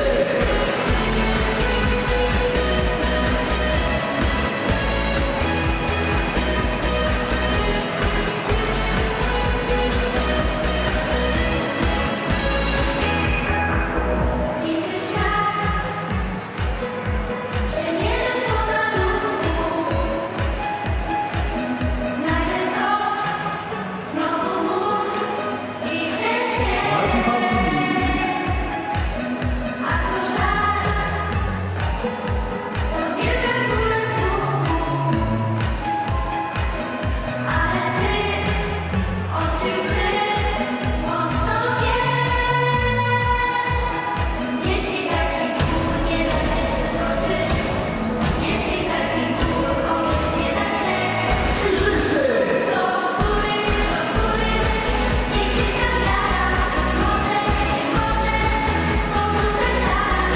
Góry, może, nie możesz się doczekać, nie możesz się doczekać. No to góry, niech się ta wiara. Może, nie może, odrzucaj zaraz. Góry, może, nie możesz się doczekać na wielkie. I fanki, moi drodzy. Falujemy. Wolorosty.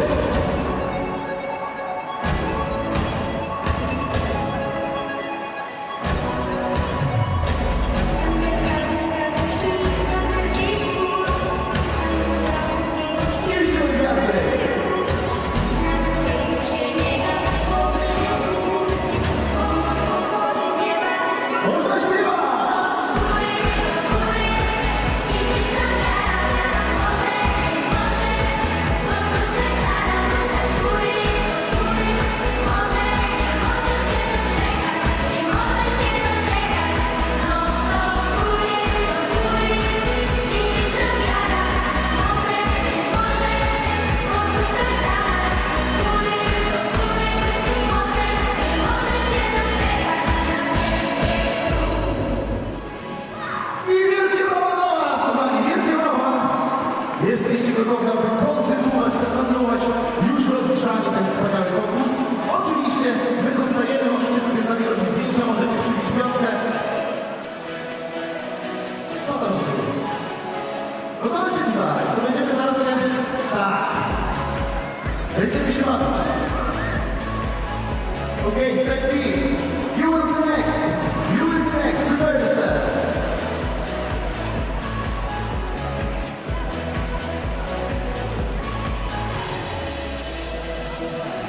Tylko kochani, uważajcie na niego, on jest bardzo cenny.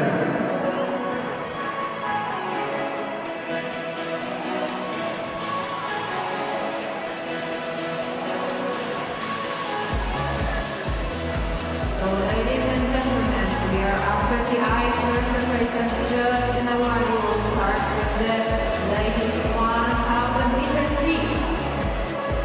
We will have 8 heats. Proszę Państwa, już za chwilę 8 biegów na dystansie 1000 metrów kobiet. Coming back to racing Nie zabraknie about a minute's time. Women's 1,000 meter heats now we will start to see the big names. If you're looking at that wide shot on your screen, the first skater on the ice, Corinne Stoddart, ranked number 1 in the world. Plenty of bronze medals in Montreal, picked up a silver, still waiting for that breakthrough this season. We saw it last year in Beijing. And you always just feel with her, it's a matter of time before she's back winning races again. She'll be in heat number 1.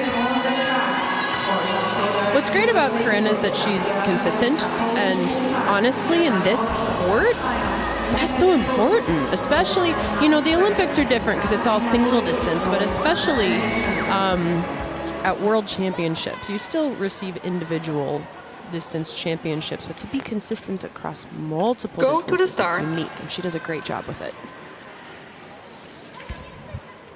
Ready? There you see the start list. It's Stoddart, Gabriela Topolska, who really had some breakthrough racing in Montreal, getting to some A finals. Dita van Oerschaat, the Dutch Lions, Tineke den Dulk, and Katarina Budic, who both came through the preliminaries. And it's van Oerschaat at the front right now, but we all know Stoddart loves to get back to the front. So I actually spoke with Corinne over lunch the other day, and she said her goal this weekend was to learn and to challenge herself to race with different strategies, even if she didn't win. She's very confident. She's earned her country spot. U.S. speed skating has already had their Olympic trials. She knows that that country spot is her individual spot. So now she has the freedom to try new things and not stress about whether or not it works. She's playing the long game. She's preparing to be her best at the Olympics. Van Oerschaat on the front right now, and then as Catherine was talking about Stoddart, who whenever they do the introductions in A finals, some skaters seem to have a bit of something planned, a smile, a wave, but Stoddart is just locked in, just a face carved of stone. She comes to race, and she's doing that right now. And Corinne has a long background, not just in ice speed skating, but in inline speed skating. She's a junior world medalist in the sport of inline speed skating. She'll go back to train and compete after this Olympic season, and then hop back on the ice next fall. And so it is Stoddart just looking very comfortable, and Topolska continuing her fine form. And if we missed it earlier, there are 8 heats, top 2 from each race, and up to 2 fastest third-place skaters into the quarterfinals. So a little margin for error if you're going for one of those time spots. But Van Oerschaat, a 1:33.025 is her time, and it is another clean race. So we see Corinne building outside. There's that steely, focused look that she gets, and it's how you know she's serious. Her eyes are on the prize, even though it's only the heats. She comes around, looks like she's barely breathing through her mouth. Looks like she's mostly breathing through her nose, a testament to her hard training and her fitness. Comfortable. You mentioned that fitness.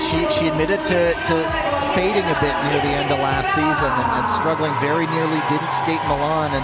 And you talk about an Olympic season, there's so much to prepare for physically and mentally. Yes, and so mentally for her, she won her first gold World Tour medal ever in Beijing last year, and it changed something for her mentally. And everyone goes through that. We're all of a sudden like, oh man, I achieved the goal. Can I do it again? And that stress, that anxiety, I remember it. It stuck with me for a full year before I felt like I lost that imposter syndrome, like I really deserved it. And here she is working through that on the Olympic season. That's why we had the little lull last year as well. She's working through that mental process. And there's heat number 2 on the ice. Courtney Searle, the current leader in the Crystal Globe standings. 3 gold medals over 2 weekends in Montreal. Also here is Gung Lee of the Chinese Lungs, No Do Hee of the Korean White Tigers, Malika Yermek, and Kurokawa Ki, who both came through the preliminary. So they have a race under their belts here. Ready? It was a couple of years ago, Searle was talked of as a Crystal Globe challenger, didn't really materialize, and then started last season on the shelf with some concussion symptoms, but looking very, very strong through those 2 weekends in Montreal. And you know what she shared with us about her concussion is that she's a beautiful tactician. We can see just based on that acceleration, that pass. Before her concussion, she didn't have much experience with energy management. She just knew how to work hard. The concussion forced her to learn, what does my minimum effective dose look like? How can I control my energy? And it's made her a better racer. Is Nodohi on the front right now, and then it's a real battle. Yermak getting up there, but Soro sensing maybe getting out of danger with so many skaters around up into the lead. And again, especially with this ice, knowing that it may or may not be there towards the end of the race, it is harder to be up front, but in the long run, it's safer with ice conditions like this. And Gungli in second for the moment, but Soro, almost like Stoddart in the last race, looking comfortable. And since this is Soro's first time on the ice, I wonder if she's just testing her legs and testing the ice. And don't forget, a lot of these athletes are training through these events. Of course, they want to compete well, but they also want to peak for the Olympics. And very much a victory lap for Soro. Just got to keep the skates down, and she does. Pratfalls up for second, ahead of Gung and Kurokawa. Taking a look early at that third place time, a 1:33.872 for Gungli. That puts her behind Dita Van Oorschot, but again, clean racing through 2 races. So on our reskate here, we're seeing a bit of jockeying, a little bit of contact there, but Nodohi takes it in stride. She just uses that energy from the bump with Gong to push herself, project herself up into the front. Courtney Soro, smooth on the outside with an arm on her back. She just takes a peek there to her coach's box. So you can see she was taking a sign from her coach and then using that information to determine her next move. Nodohi moving out front easily. Gongli really trying to stick here, but Nodohi able to pull even a small gap coming around that last corner. The sign that you saw, it was go fast. Go faster. She listened. Yes. It's very often you get a point down the straightaway, which means go faster. You get a push in or a pull out, which is talking about track patterns. There's all kinds of things to look for in the sport. And if you tell her to go fast, she wins the race. You can go, I told her to do that. Yes, correct. Good coaching right there. Correct. Heat number 3 is on the ice as you see those Heat 2 results. Cassandra Velzebor, Hidai Ami, Chloe Olivier, Alina Ashgalieva, and Rebecca Silitse Nemeth. Our first look of the weekend at Velzebor, double 500-meter winner in Montreal, but Go to the start. she's really showing that she can be dangerous in any race. Ready? Also a bronze in weekend number 2 in Montreal.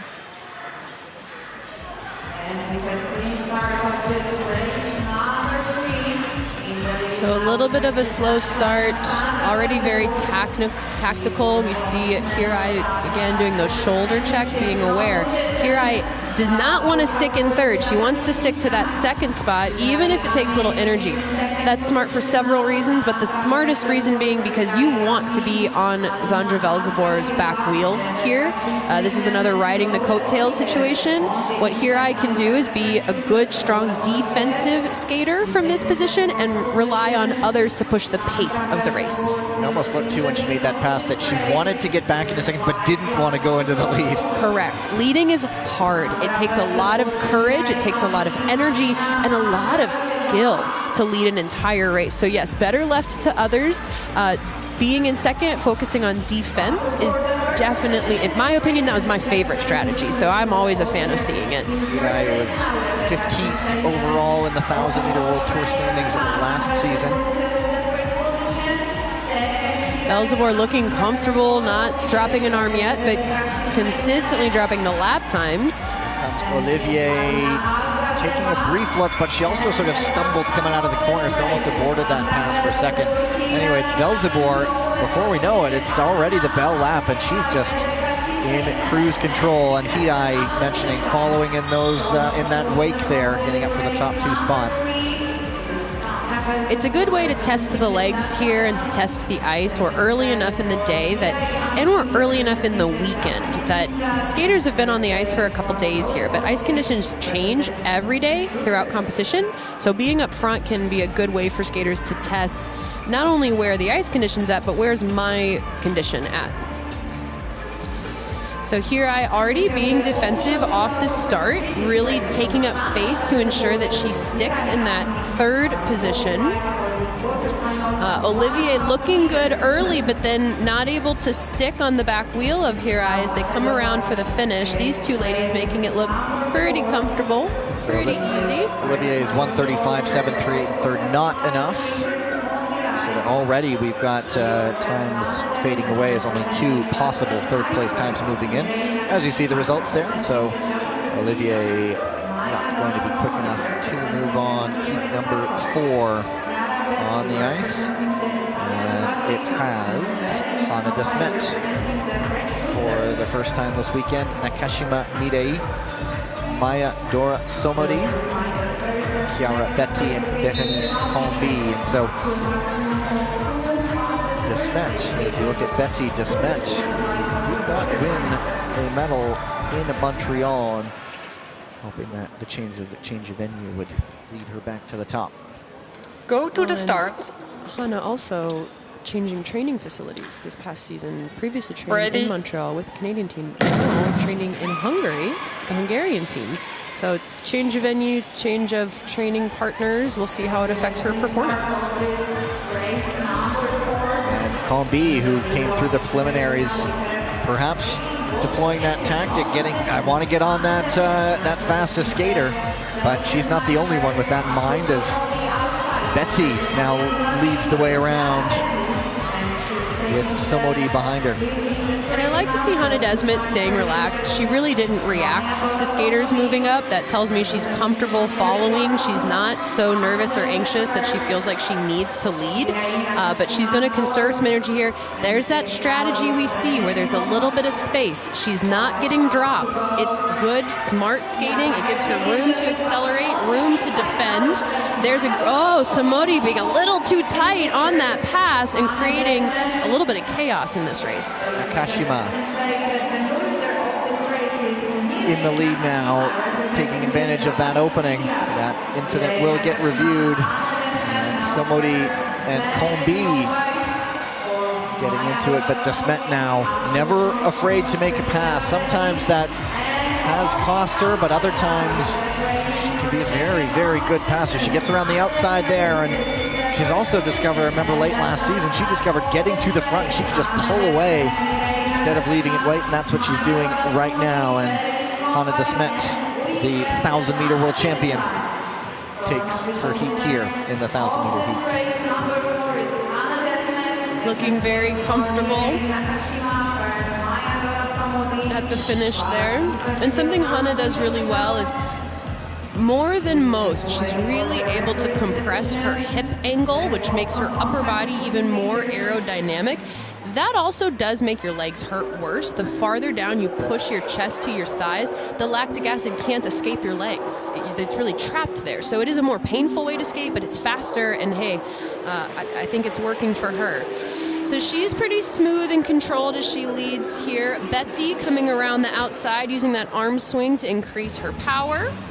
Leaning in with that hip so she carries her speed efficiently around the track. She doesn't have to make any contact. And then here's the pass. Oh, it's hard to say. We'll have to wait for the official review. So Hungary making a little bit of a late pass, but they're looking here, possible lane change inside to out. And she didn't make the corner in the end there. If you kick the block, it's not considered a missed track, but that's also kind of a sneaky trick. You can kick the block if you think you're going to miss the track. Skater number 43 for Hungary, penalty, and we have Davidsman, number 22 from Italy. And so there you go. Being in the front when the incident happens, you get the advancement. So Betty, right spot to take a bit of a bump when they rule here. Yeah, I was just spotting that when you were talking there. I just spotted that that's what they were viewing, lane change inside to out. So she was deep on that inside that blue line there. And that blue line is there for a point of reference. We'll continue pointing that out. It's twofold. On the one hand, when we're relaying, inside skaters cannot come out of that blue line. And when we're racing on the track, that line's a point of reference to see who's traveling outside to in, who's traveling inside to out. It helps officials determine who created the contact. Ready?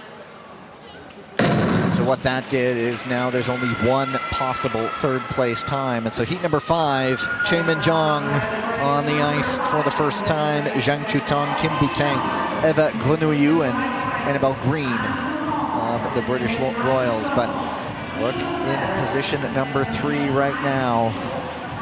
And this is a strong pace by Zhang Chutong. She really prefers the sprint distances. So by seeing her go out hard here, what that tells me is that there's a term in speed skating. She's going to try to dive from the front. She's going to make it as hard on everyone else as possible to get around her, which is going to help her solidify, in a perfect world, either a second qualifying spot or a fastest third. It's a dangerous strategy. She's going to find out if she's got the legs. And Choi almost bottled up there. The opening was there briefly for Green to jump ahead, but in the end it's still Butang, Zhang, and Chaemin Jeong. But now Zhang gets back into the lead. Chaemin Jeong setting something up. Looks like she'll choose the outside track. She really is an outside pass specialist. I've never seen anyone outside pass as beautifully and efficiently as she does. Just made it look so easy there. Third to second to first, and now the winner of the 1500-meter World Championship in Beijing leading the way. Chaemin Jeong off and away. Butang getting up into second ahead of Zhang, and comfortably as you like. Choi takes the win in that heat. In our fastest time of the day, unofficially 1:30.23. Choi also won 1500-meter number 2 in Montreal. Kim Butang pushing hard off the start, wanting to make this a quick pace, but Chutong slips up the inside into first with a little better position on the start line than Kim.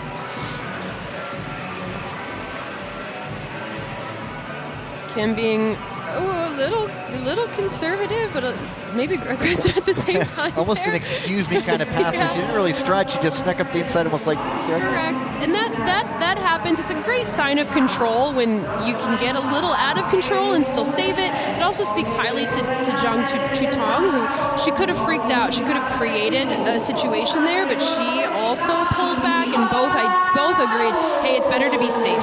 It's better to be safe here, especially in these early rounds. Let's make sure we all get through rather than create contact. Zhang's time is the fastest third place time, and we only have one possibly available right now. And so 1:39.35 is the time to beat as heat number 6 comes to the ice, and it's our first weekend look at Kim Gil-lee, Gloria Ioriatti, the Italian gladiators, Valentina Asic, Lisa Eckstein, and Nicola Mazur also in this heat. Kim did pick up a couple of silver medals in Montreal in weekend number 1, including in the 1,000 meters. Go to the start. Ready. Off the line, Ioriatti signaling her intent of wanting to lead this one from the front.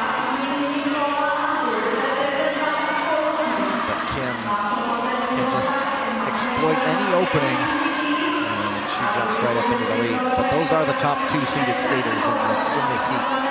And we're seeing that second place strategy play out often. It's much easier to be sitting in the back catching a draft. Big move here by Mazur up front. Let's see if she can hold it. Gdansk resident getting the home fans something to cheer about for now. We still have 5 to go as Kim retakes the lead in Ioriatti. So probing for an opening outside to in. Wow, it was a very good pass by Ioriatti because that was strong defensive skating by Mazur, but that defensive move actually slowed Mazur up, and now she has to battle for that fastest third with Ioriatti and Kim pretty comfortable up front. There's Asic up into third. Ioriatti, of course, the Italians preparing for a home Olympics. And short track, always one of the big ticket events.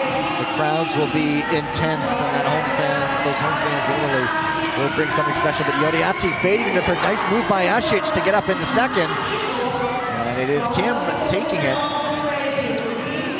Really powerful move by Askic up to the front there at the finish. You know, it's ice conditions, because you see how skaters that don't make big moves early, they have something left in the tank to make that big move at the finish. And so here on the replay, we see Mazur coming up to the front.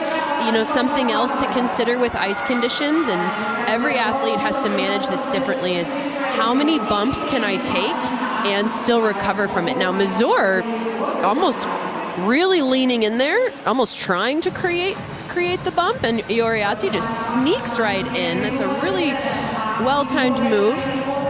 Kim coming up the inside. You see how she presses that right shoulder down to her right knee, and she closes that space between her right torso and her right thigh. That helps her be more efficient, less chance for falling with that type of technique, and it's just something that the Korean team, they all do quite well in the sport.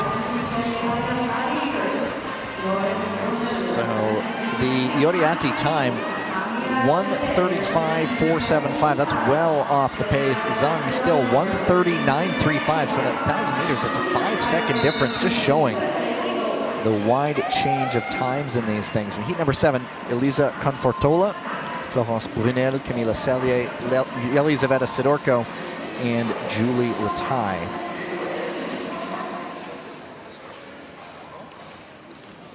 Go to the start.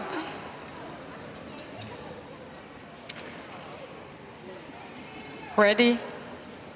The Italian women shut out of the individual medals in the 2 weeks in Montreal, but Confortola really came on late last season as one of the more consistent Italian gladiator skaters. Cellier feeling confident, wanting to lead here on home ice, which is giving Florence Brunel an opportunity to sit back. Now, typically, like a strong Canadian strategy is to get up front. They do have the legs as an entire team. They do have the legs for races like that. I'm excited for Julie Lataille here, because I think Florence is going to make a big move, and that Julie's going to be able to hopefully sneak up to the front with her. But obviously, Cellier and Confortola are going to have something to say about that. Now she does make the move, but it's Lataille getting inside into second behind Confortola. And now Brunel, who does have World Tour gold, but it's in the 500 meters now. It's a bit of a stretch. That's right, and it's always that balance. Julie needs to be very defensive here of Brunel, but she also can't get stuck behind a slow pace. She needs to close up that gap, and it's not going to work.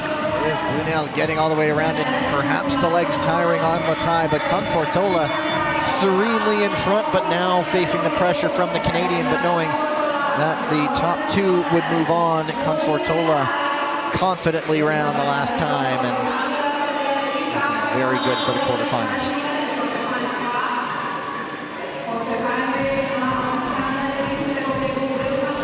Now we're starting to see some athletes with open mouths catching their breath after the race. And so what that's telling me is that the level of competition is getting tighter and tighter. That's fairly common in speed skating. They do what's called a serpentine.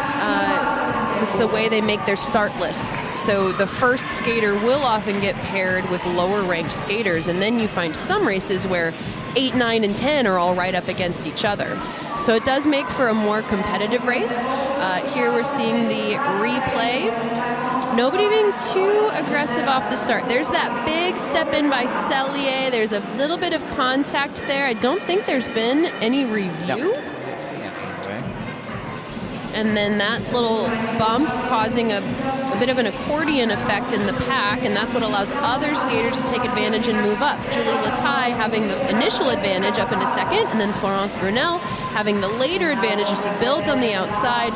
Confortola not being challenged as she crosses the line in first. Being in front, let everybody else battle it out behind you as you skate off into the distance. And one more heat in in the women's 1,000 meters, and then we will take a final break of the morning. On the other side, it will be the men's 500-meter preliminaries, and that will wrap up the morning session. But heat number 8, first look at the Crystal Globe helmet belonging to Kristen Santos Griswold, Michelle Velzeboer, Young Jingru, Chloe Cameron, and Sarah Go to the start. Baksky. Ready. Santos Griswold finished strong in Montreal in week number 2.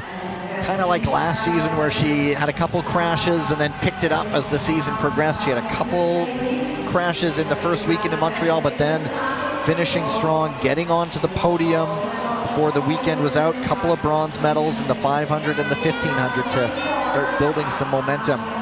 Kristen's been coming off of a couple injuries over her summer training season. Nothing that kept her from training, but things that kept her from skating. Now, what's nice about that is when you're a veteran like Kristen Santos Griswold, you know, you never lose technique. It gets rusty, but you can shake the rust off. What's hard to maintain is your fitness. So she's been using a lot of bike riding and a lot of weightlifting to maintain her fitness. It's only a matter of time before the rust finishes shaking off, and she has plenty of time before the Olympics. The time was right last season and on an upward trajectory aiming for February. But it's Michelle Velzeboer on the front right now. But now here comes KSG. Jingru is already putting on some pressure for Kristen, really making her work to get out in the front.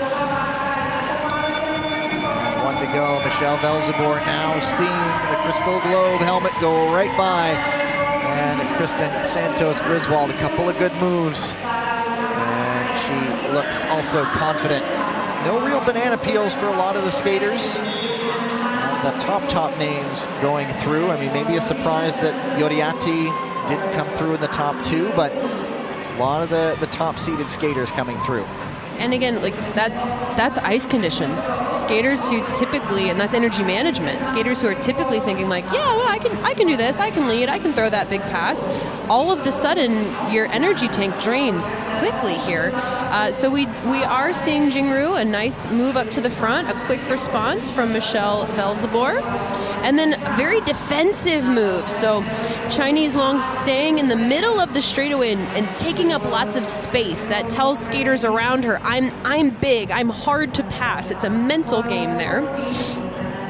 Kristen's still getting right up the inside and then carrying that speed to an inside pass going into the corner around Michelle, and then able to just maintain and carry that speed, 2 arms on her back across the finish line. So we roll into the next ice resurfacing break. Santos Griswold will be moving on to the women's 1,000-meter quarterfinals. As you see, the list of qualifiers, action resumes at 12:14 local time, so that's about 19 minutes from now. As you see the list of qualifiers, you see that the heat qualifiers first, and then you'll get the overall list. But we'll head into a break, and we'll see you at about quarter after 12 local time.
about a minute away from our final block of this morning session, men's 500-meter preliminaries. So the first skaters coming out on the ice. There will be, count them up, a lot of 500-meter heats, 15 in all. First place skater from each race, and a maximum of 5 second place skaters qualify for the heats. So very small margin of error with so many heats. Almost want to go for the win, because those, especially in a 500 where it's 4.5 laps of mayhem, those second place times could disappear pretty quickly. And so there's heat number 1, Michał Niewinski. Elimination support, Fredrik Pettersson, Kyle Ross-Waddell, Jonathan Roskenblack, and Rio Ong.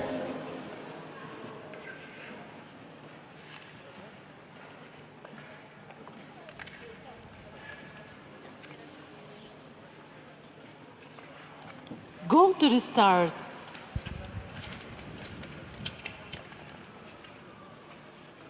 Ready. The all-important dash into the corner. That's a great start out of position 4 for Ross-Waddell, but Niewinski used that position 1 to his advantage. So what's important to remember in the 500 is, as I've been saying, it's not how you start, it's how you finish. Of course, the start is extremely important, but what you notice here is that there's an advantage to the 1,500 meter skaters who can really time their fastest lap for the last lap. It is Niewinski holding on right now. Is there an opening? Here comes Pettersson to perhaps challenge for second. But it is Niewinski, quick glance over the shoulder, and he will cruise to victory in heat number 1. And there's your form on the stretch to the finish. Talk about that stretch to the line. He throws the arms back dramatically. Of course, the 500, perhaps more than any other event, the time matters for your next round should you move on. Certainly, and so we'll see here, everyone is very aggressive off of the start. Ross-Waddell moving up into first, Niewinski getting in control here around that last turn. You can tell the ice is a little brittle, but yes, he throws those arms back, gives us a big wave and a smile. And I gotta tell you, it's so important to keep the sport fun.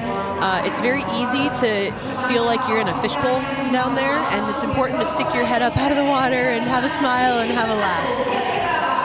Is making the most of skating at home every chance he gets. There's a good collection of Polish fans that he's giving a wave to. There's a look right there. And I'm sure once the World Tour session comes on the weekend, it will be quite a bit more full with those home supporters. And confirmed, so Ross-Waddell on the clock now, 42.128. Clean skate, but 14 races still to go. As you look at heat number 2, Martin Kolentz, Robin Bendig, Lucas Koo, Jakob Karabin, and Edik Anderson. So Bendig, well, I think pretty much everybody in this heat has already skated today. Bendig getting his first chance to stretch the legs a little bit.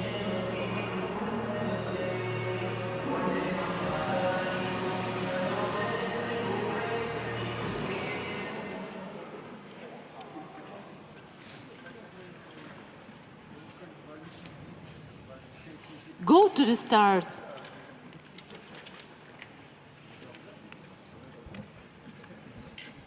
Ready. Good jump from Koo out of position 3, but Kolentz again, quick start, again showing position number 1, and so the 29-year-old out of Zagreb now stretching things, really opening up.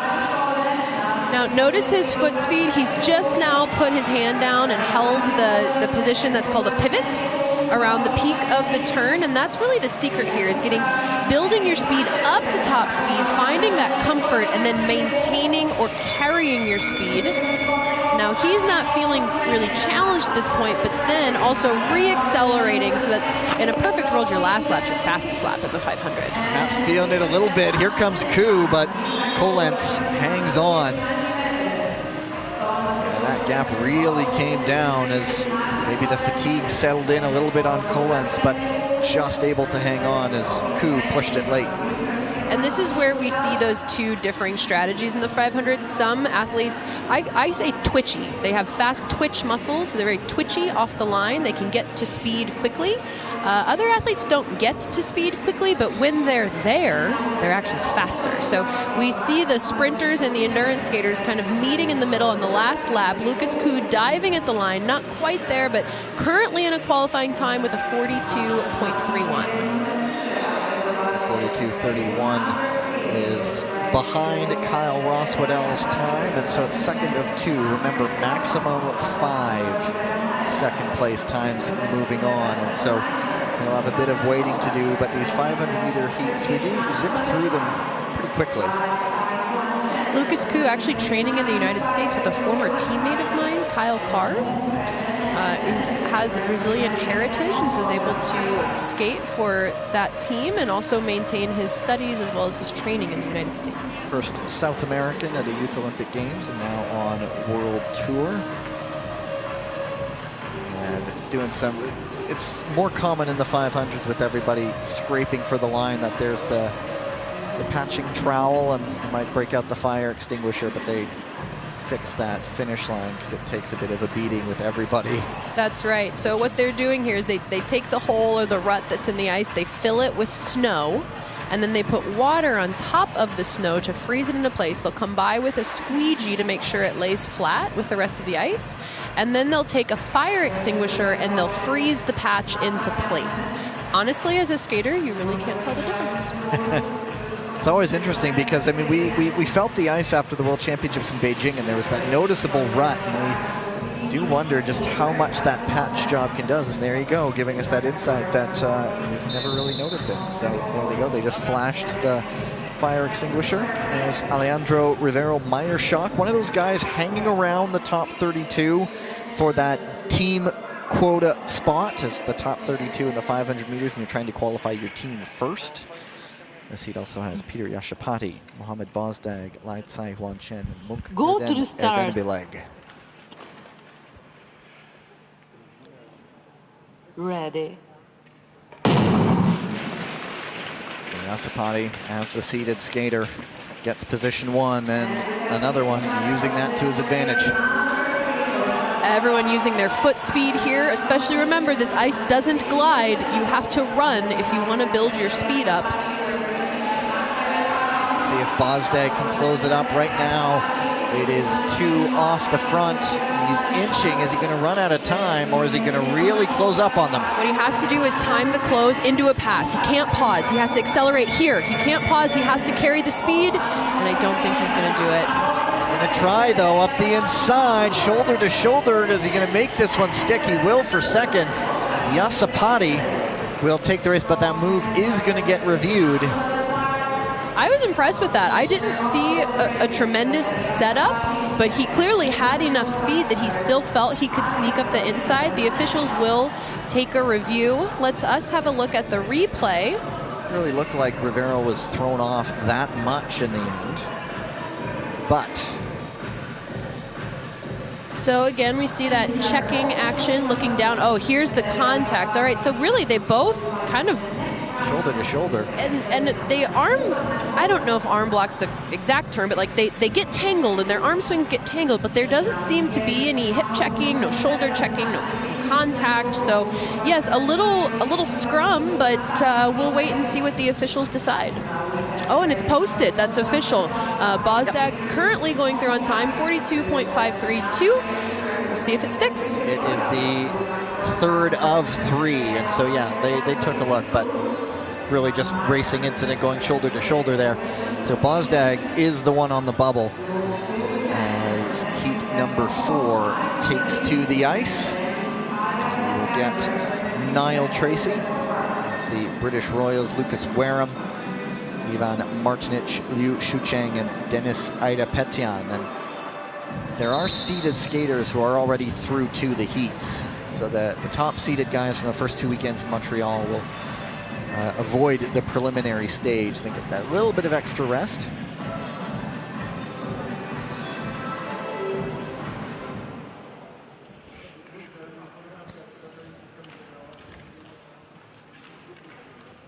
Go to the start.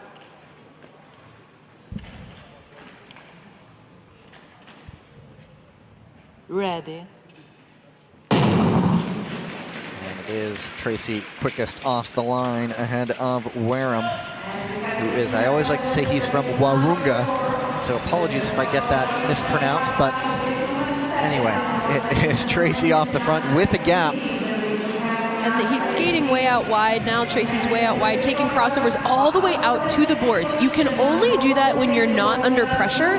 It's called a wide track or a C track, and it's how you carry the most speed around the track. But again, it's the worst track for defense. It's the best track for top speed.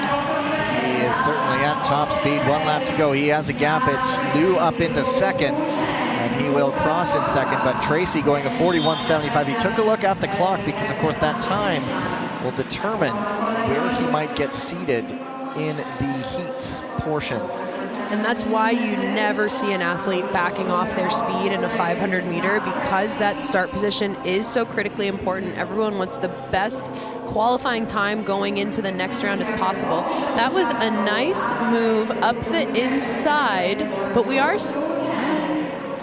we're seeing a result here. We're seeing a did not skate, but no penalties or advancements.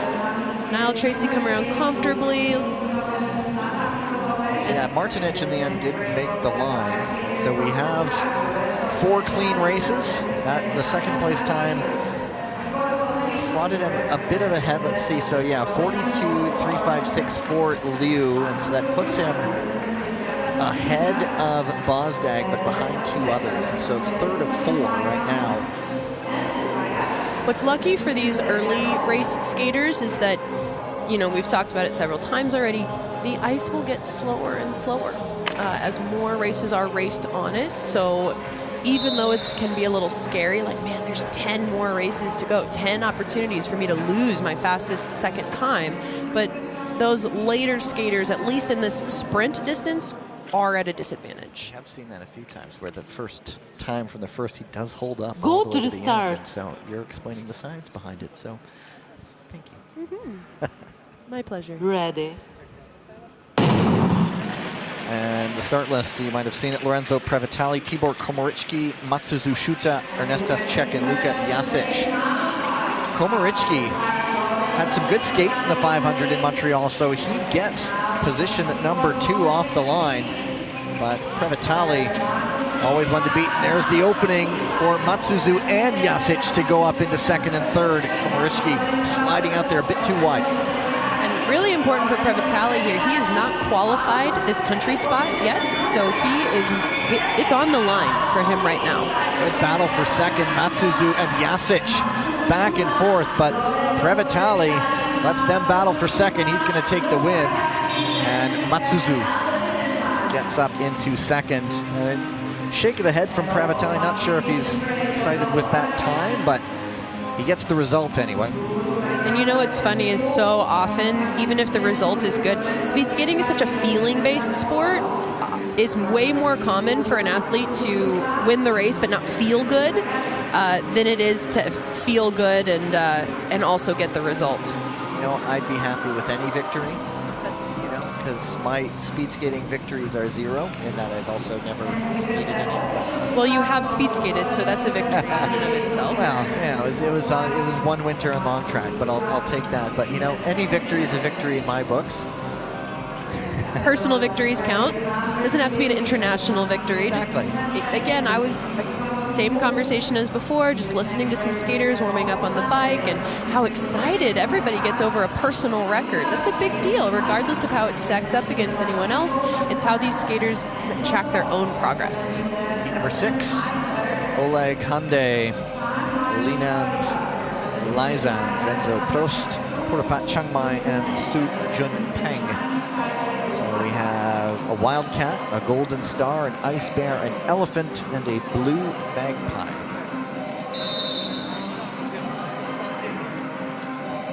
Talking about the owl and the ability to head over the shoulders. Now, magpies are very crafty, and smart birds, so also important in this sport.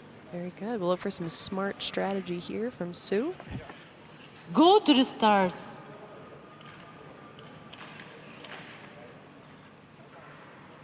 Ready. supposed to live up to your team animal here, so we expect these things here. Anyway, Oleg Hyundai, always one of those guys who's never afraid to animate a race, getting to lead this one. Again, we're seeing that wide track, lots of crossovers. It's not defensive, but it is fast. Prost now closing in, having dispatched Lyzans, but now Lyzans getting to battle back, close it up. 1 to go, Hyundai. Now under some pressure, Prost maybe losing a bit of grip there. Not able to make the pass, but Hyundai will get there ahead of Prost.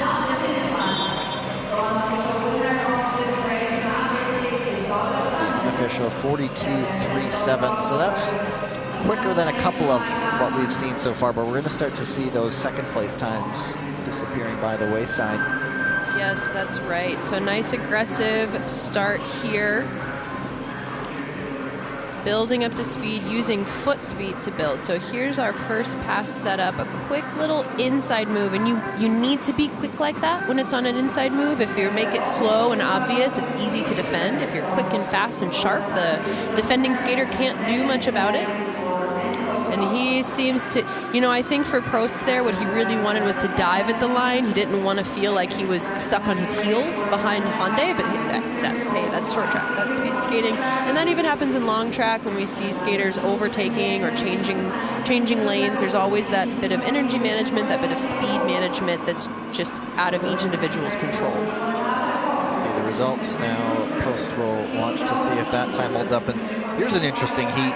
In heat number 7, Quentin Vercock, a preliminary heat. Shin Dong-min, Zdeněk Sepal, Tarik Omeragic, and out in position number 5, Félix Roussel. He's been sort of drafted in here with Maxime Lahoun suffering a fracture in training, broke a bone.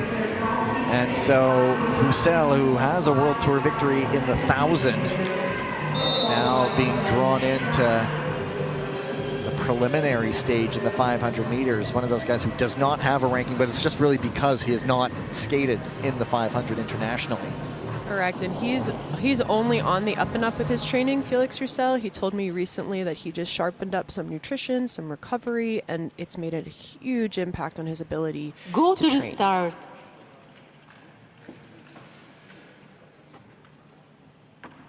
Ready.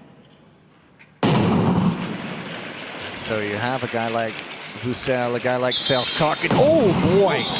Oof, they did not get around the corner, and the dominoes fall. If they don't get all the way around, they do get brought back, but there was some bumping. Vercock went down, and then the peloton behind him, and Omeragic, I think, is slow to get up. So Félix Roussel, oh wow, comes from 5th to 3rd and then just gets caught up with the others here. There was a little bit of that spinning like a top.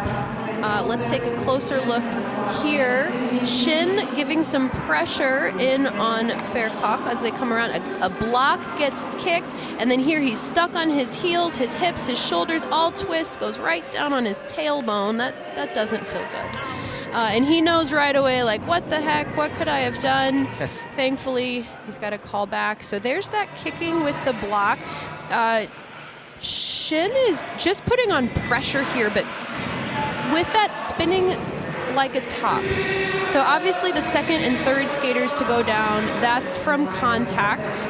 The first skater, number 29 there to go down, that was from poor alignment, and that could have come from being squished a bit by the Korean skater. It could be a natural part of the start, because it isn't easy. Yeah. It is quite difficult. Yeah, it's a good thing. In the 500, or in any race, they don't get through that first corner, will get brought back. But of course, it happens more often in the 500 because everybody's dashing in. But there's Roussel getting the blades checked out. Omeragic, I think, was slower to get up, but he is up on his feet and he's skating around, and so it looks like it is a blade change. Yep, and they're doing what's basically a pit stop. So those, the blades are connected to the boots with a piece of equipment called a cup. The cup stays on the boot. It's being loosened, tightened right now. Not a full change then. So he tightened the blade onto the cup, and now he's loosened, tightening the bolt that attaches the cup to the boot. Man, blades are really complex. You can see in the background there, that's Laurent Gagnon, he is one of the best blade techs in the world. Marc Gagnon, head coach of the Canadian team, taking over here. Again, tightening that bolt. When you loosen and tighten, it affects the bend on the blade. There he is rubbing his nail along the edge. That's to make sure there are no strips.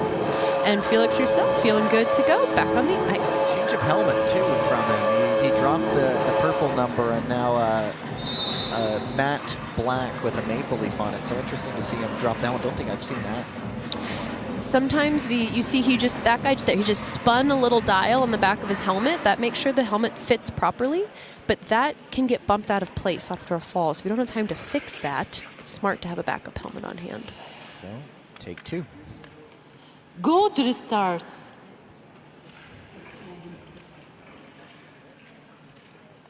Ready. Now again, Shin. The door opened for Roussel. Shin jumped up, but now they go back and forth, bumping, and Vercoq goes into the mats, and Shin loses all his speed. And so I was just going to say, interesting dynamic with a guy like Shin, a world international medalist like Vercoq, and then Roussel, who benefits from that battle at the front, and he is away. But yeah, those 2 bumps will get reviewed. Correct, and I think we're seeing a couple things play out all at once. We're seeing the anxiety of qualifying the Olympic spots and the willingness to do something a little crazy in the name of qualifying spots, but we're also seeing some experience being gained, some learning, and hey, that's also part of the sport. So Roussel takes the heat. Sepal and Omeragic, it's a photo finish, but yeah, it's not often you see guys going shoulder to shoulder on 2 straight corners, essentially. Correct, and you know what's a little more common is that after a bump, after a mistake, we'll just watch it. So Shin coming around aggressively on the start, not creating contact there, but then being overly aggressive again on the inside. Shoulders are even. So it will go to a video review, and then there's a hawk for the line. You can call that a dive, a hawk, a stretch. We don't want the toe of the blade to lift up, but as long as the skater is in control, they're not creating a dangerous situation. Ooh, who won that? Was so close. It is by 0.003 of a second. It's Omeragic. Look at that. Wow. And so, yeah, they're both looking at both potentially, I mean, it could be a late pass on Shin in that second incident, but I mean, there's 2 worth getting looked at. They went around the corner together, and then after the straightaway, they went in on each other again too. So again, I'm always relieved that it's not my job to review these things. We just get to sit and wait for them to make the ruling. Well, and there's so many things to consider. So the officials are required to make a call. It needs to be clear and obvious. It can't be like, oh, well, was it an arm? Was it a hip? That was an arm block, exit, whatever it is. It has to be very clear and definitive. And that's why oftentimes you see what's called a shared responsibility call. If there's a scuffle but it's not clear who did what, these are all elite athletes. They know how to give and receive bumps. And actually that's something not everyone knows. Receiving a bump, there's an art form to it so you don't lose energy. Final decision, shared responsibility, 114 from Korea and 29 from France. There you go. So shared responsibility is the ruling. Let's take a peek at that. So going in, Shin is really aggressive on the inside, but he is even. The shoulders are level. Yeah, so Vercoq does have a responsibility there to avoid the contact. So sorry to interrupt. It almost looks like where one's going in and one's going out, and that's where the shared comes from. I agree, and I also think it has to do with where the shoulders are. So if Shin's shoulders had been behind, that would have been a different story. Or if Vercoq's shoulders had been behind, but the fact that they're dead even and one's going left and one's going right, no foul play, just bad luck. Exactly, the poor timing. And so that's the 500 in a nutshell. Yeah, more or less. Heat number 8, you just saw the start list. Nico Andermann, Peter Grosskloos, Liam O'Brien, Daniel Tiborch, and Lee Jun-so, man who has been around the block once or twice.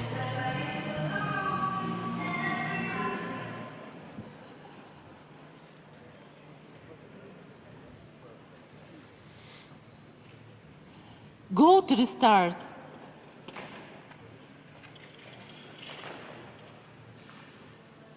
Ready. So yeah, Lee Jun-so out of Daejeon, 25 years old. Part of the silver medal men's relay side from the Beijing Olympics. Guy who has World Cup medals. This is a slow start for a 500. The pack is all together. I don't see anyone accelerating into the corner, which that's not normal to accelerate in, but it is how you set up a pass. There we go. There's a good setup going in, but there's only one lap to go. Let's see if these results change. Anderman trying to hold off Lee. Gross close also there, and in the end it's going to be a good win for Nico Anderman, holding off the pack. He skated from the front and had pretty much constant pressure in the end. And it does look like a photo finish there, so we'll confirm that result in just a moment. Still think it was Anderman in the end, but yeah, they'll make it official. They'll do the proper measurement, not just my eyesight. It's best to not follow my eyesight. A really good start there by Anderman, way to hold his own track. Now, we see Lee here. Here's that technique again with his chest way down on his thighs, which is harder on the legs, but better for the technique, better for the efficiency. Oh yeah, that's a clear and easy stretch for Anderman. And yeah, 42.942 for Lee. You mentioned the speed. It's not going to be quick enough for Lee to go through. I was surprised nobody set anything up until really the very end there, which the best time to make a pass in the 500 is with 1 or 2 laps to go. It's a common mistake to try to pass early, but it's smart to wait in the 500, but occasionally you get stuck with a slower time. Heat number 9, Sean McAnuff, the other Irish wolf, found to be his wolf. The other Austrian skater, Wonjun Moon, Danilo Fedorenko, and Taiwan Thomas, making his World Tour debut for the French Roosters. McAnuff in Tilburg last season did qualify for the World Tour Go to the portion start. in the 500. Ready.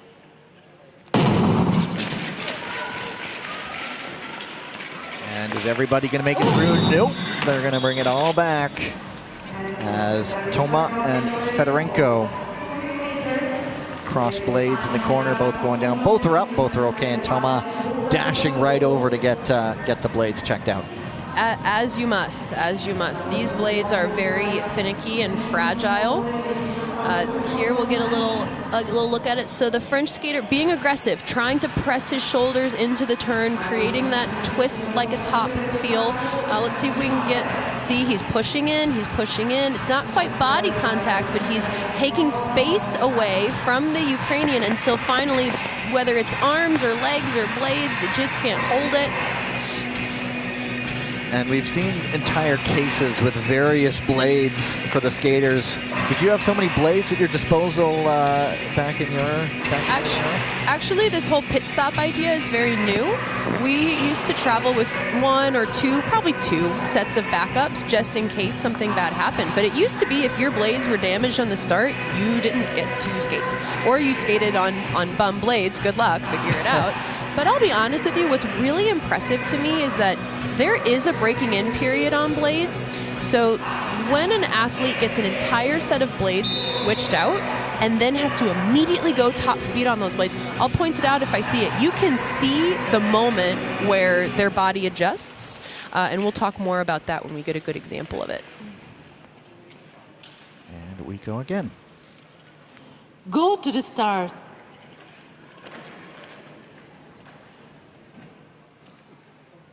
Ready.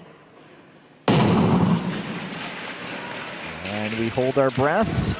And everybody this time is through, and Moon up the inside on McAnuff takes the lead.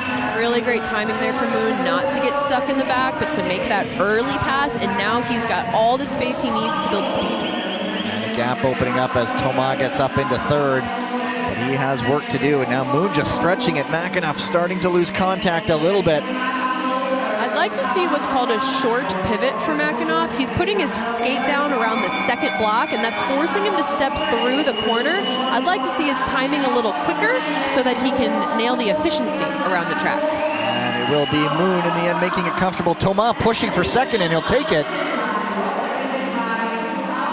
Makhanoff was just scrapping to keep it together there. You could just see the fatigue setting in, but a good skate for Taiwan Thomas to get up into second. And then a nice handshake from the two there. But it's Moon in the end skating away to victory in that one. So here's our replay, a bit cleaner this time, and then a nice setup on the inside. Looks like Moon's just coming around to the finish line, and actually that's a bit of a battle for the French Rooster to get up into second. Makhanoff doing again that 2 foot, which shows me that he's uncomfortable. It is hard. Oh wow, and then look at that hawk, where actually Sean Makhanoff lets the back skate go up as opposed to the front.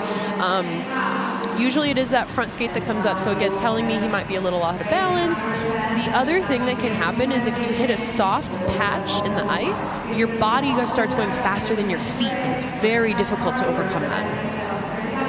And there is the result. Only Moon going through second place time, not good enough. And heat number 10, our first look at Brendan Corey from the weekend, or of the weekend rather.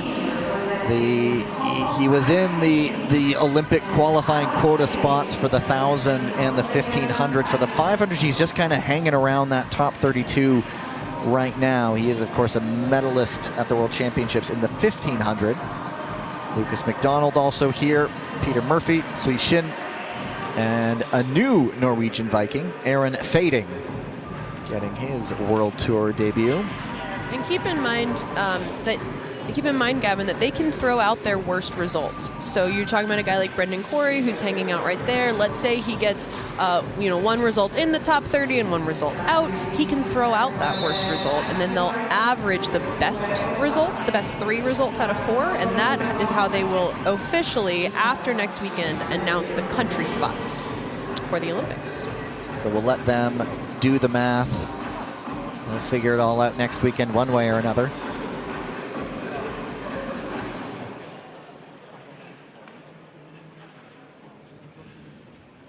Go to the start.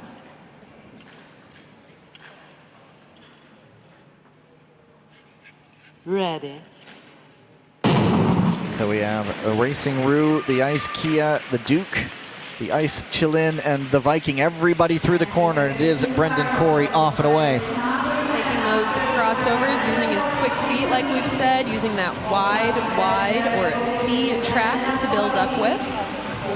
McDonald closing in. He had a good victory of a race in Montreal and was really enthusiastic. Always loved those moments. And he's keeping it tight, and Swede just can't hang on. Or he just can hang on, rather, but he's lost a lot of speed. Now McDonald pressuring Corey. And Corey making a shift in training locations, training with the Italian team now. Maybe that's why, or maybe that's why we're seeing him.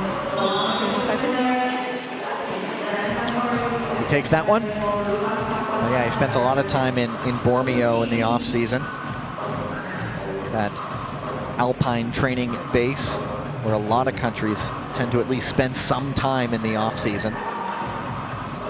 So McDonald's 42.895 won't be quick enough to move him on, and there's just able to hang on, but that drops a lot of speed. Absolutely. McDonald. It's a good technical race for McDonald. There's a lot of things that he does well to help with his efficiency and his speed. But there's this extra step where you have to be able to do technique and speed and manipulate your track. And that is very difficult. That's sort of the next step. That's the next step. Yeah, well, it's funny, there are so many steps. There's skating. They're skating with style, right? They're skating like you mean it. Like, there's so many ways to skate that it's kind of like how Eskimos have all these words to say snow. We have all these words to say skating and ice. Heat number 11, Arenas Berzins, Mercedes Zaksabayev, Chan Lachart Tapra, Martin Prentel, and Adam Amar Azvar Aslan of Malaysia. Berzins had flashes in Montreal. He's a guy who has won international medals before and had some pretty good moments in races in Montreal. He will be the seeded skater here in lane number 1.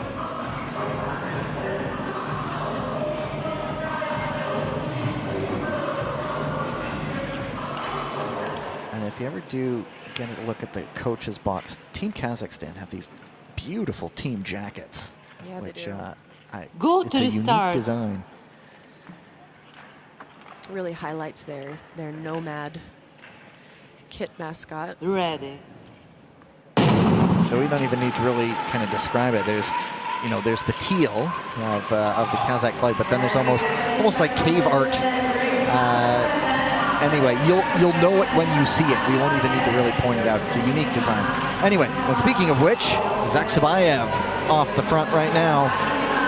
Bearzen's closing that gap though and could turn it into a pass. There it is. The inside, Rainis Bearzen's now Taprom for Thailand. Oh, he just loses a bit of balance there, and that might cost him in the end, but Bearzen's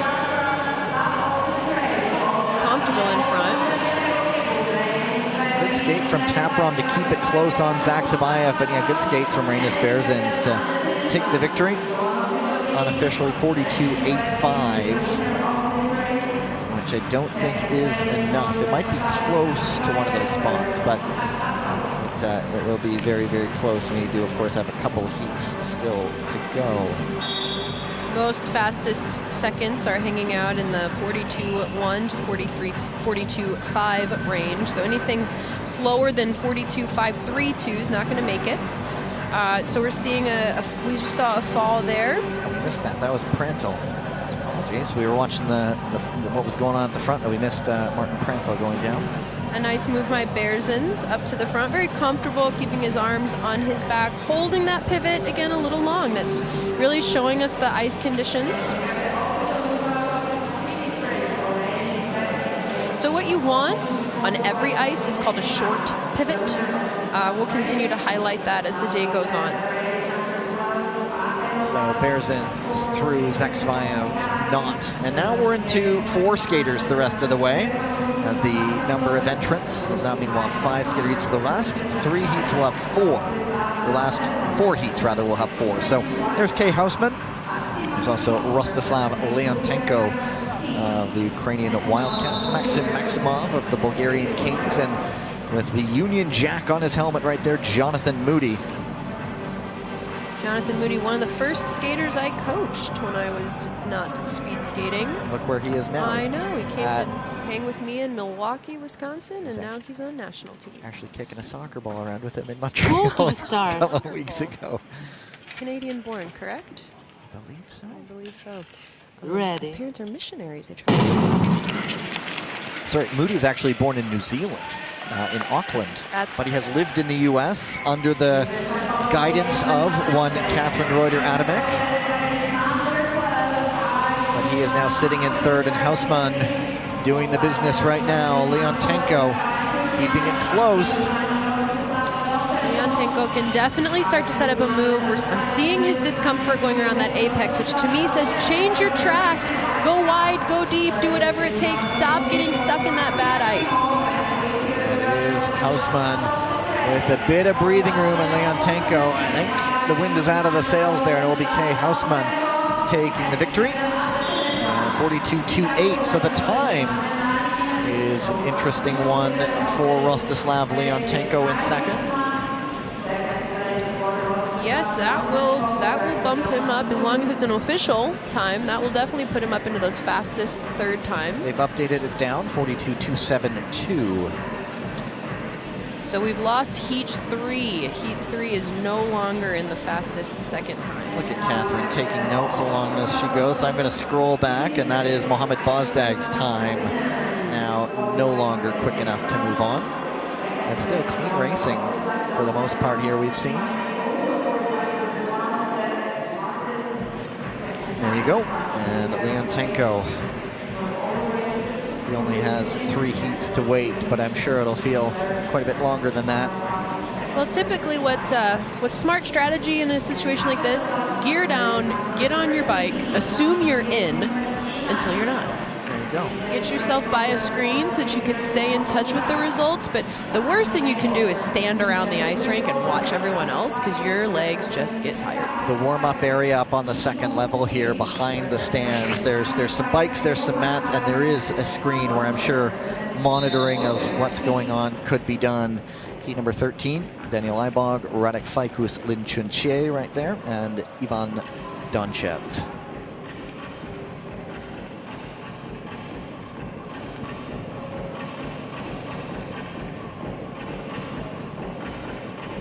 Ibog and Fajkus separated world ranking by 9 Go spots. to the start. 43rd and 52nd.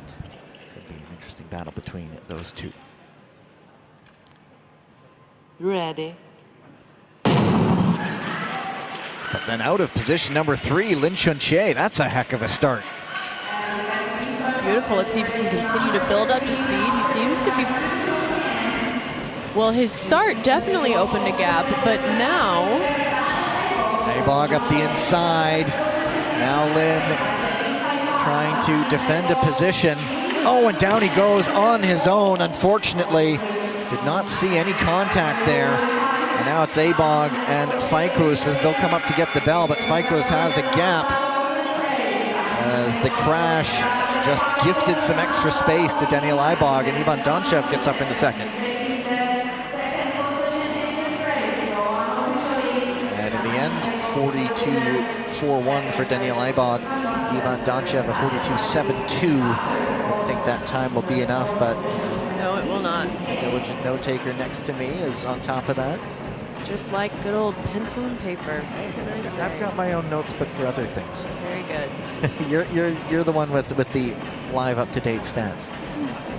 Yeah, so looking good here around the corner. Ibog, like we've talked about that 2-footing. Oh, and here's the fall. So again, nothing happens. Just maybe leaning a little too hard. Just the ice seems to be breaking out. A good move up the inside there by the Bulgarian king. It's not quick enough to get him that fastest second time, but it's still a good effort.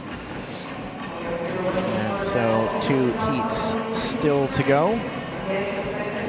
And so remember, there's 7 tracks on the ice, and with 15 races, that means every track is going to get skated twice, plus one will actually be on 3 times. So this ice is getting chewed up. Even though it's just 4 laps, it doesn't really matter. It chews the ice up just the same. Sometimes you hit the wrong spot, and that's all she wrote. So we will be heading into our lunch break, the afternoon session coming up, which includes men's 1,500 meter quarterfinals, women's 3,000 meter relay quarterfinals, 500 meter heats, all that and more coming up this afternoon.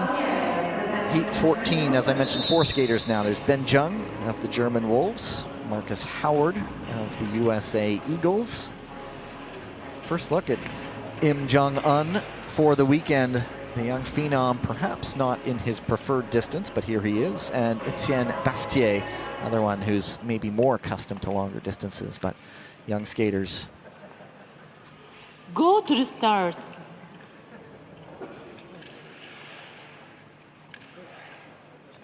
Ready.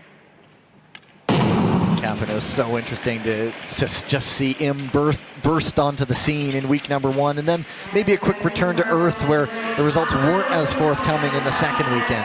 That's right, and he shared with me that actually that's his goal for this weekend is to learn more about that energy management, because there's a physical energy you need to conserve and a mental energy, and so learning how to speed it up and slow it down as you wish, as opposed to as in response to the environment is what he's currently working on.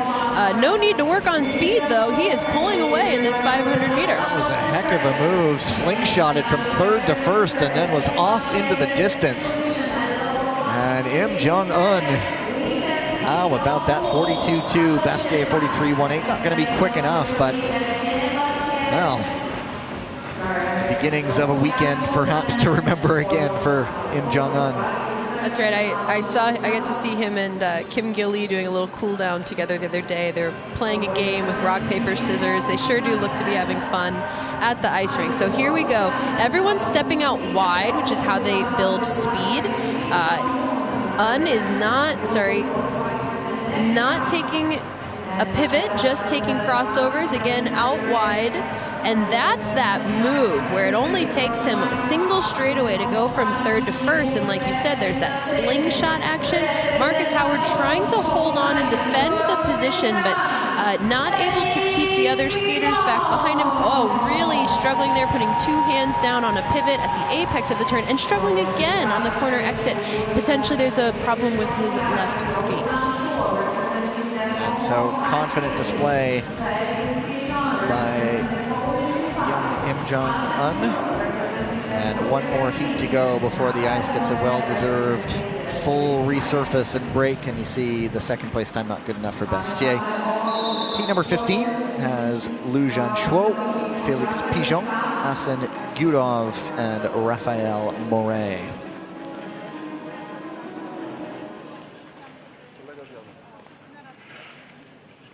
Go to the start.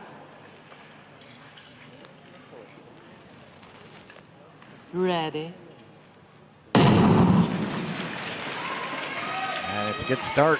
Out of position 2 by Pigeon, and Liu will now have to chase.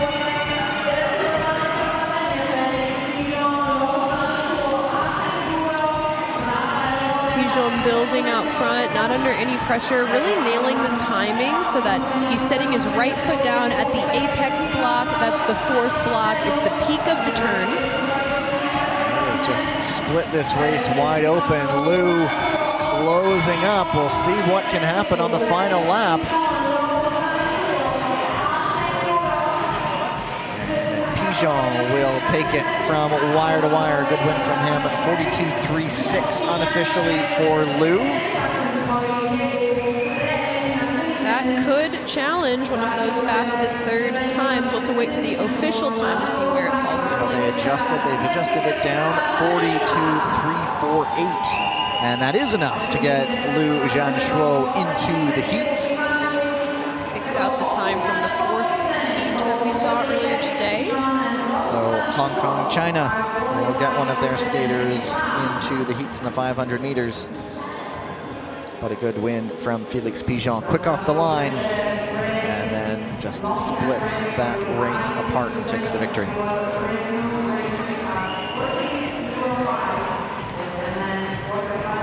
And that's morning number 1. Very good.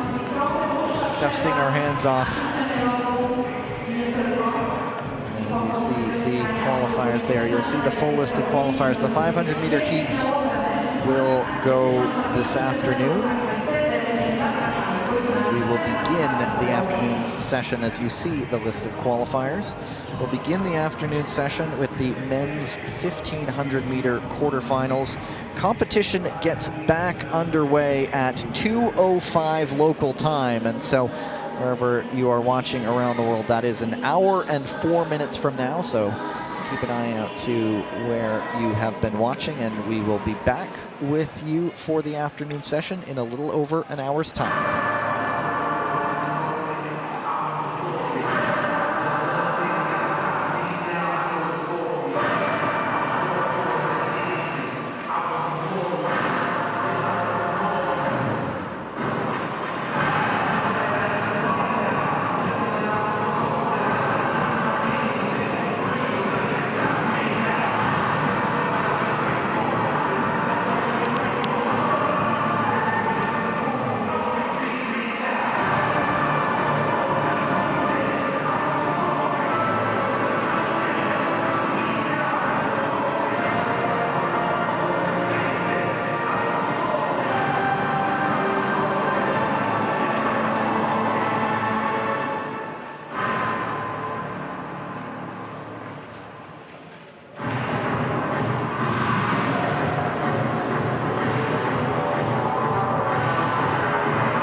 自己的汗，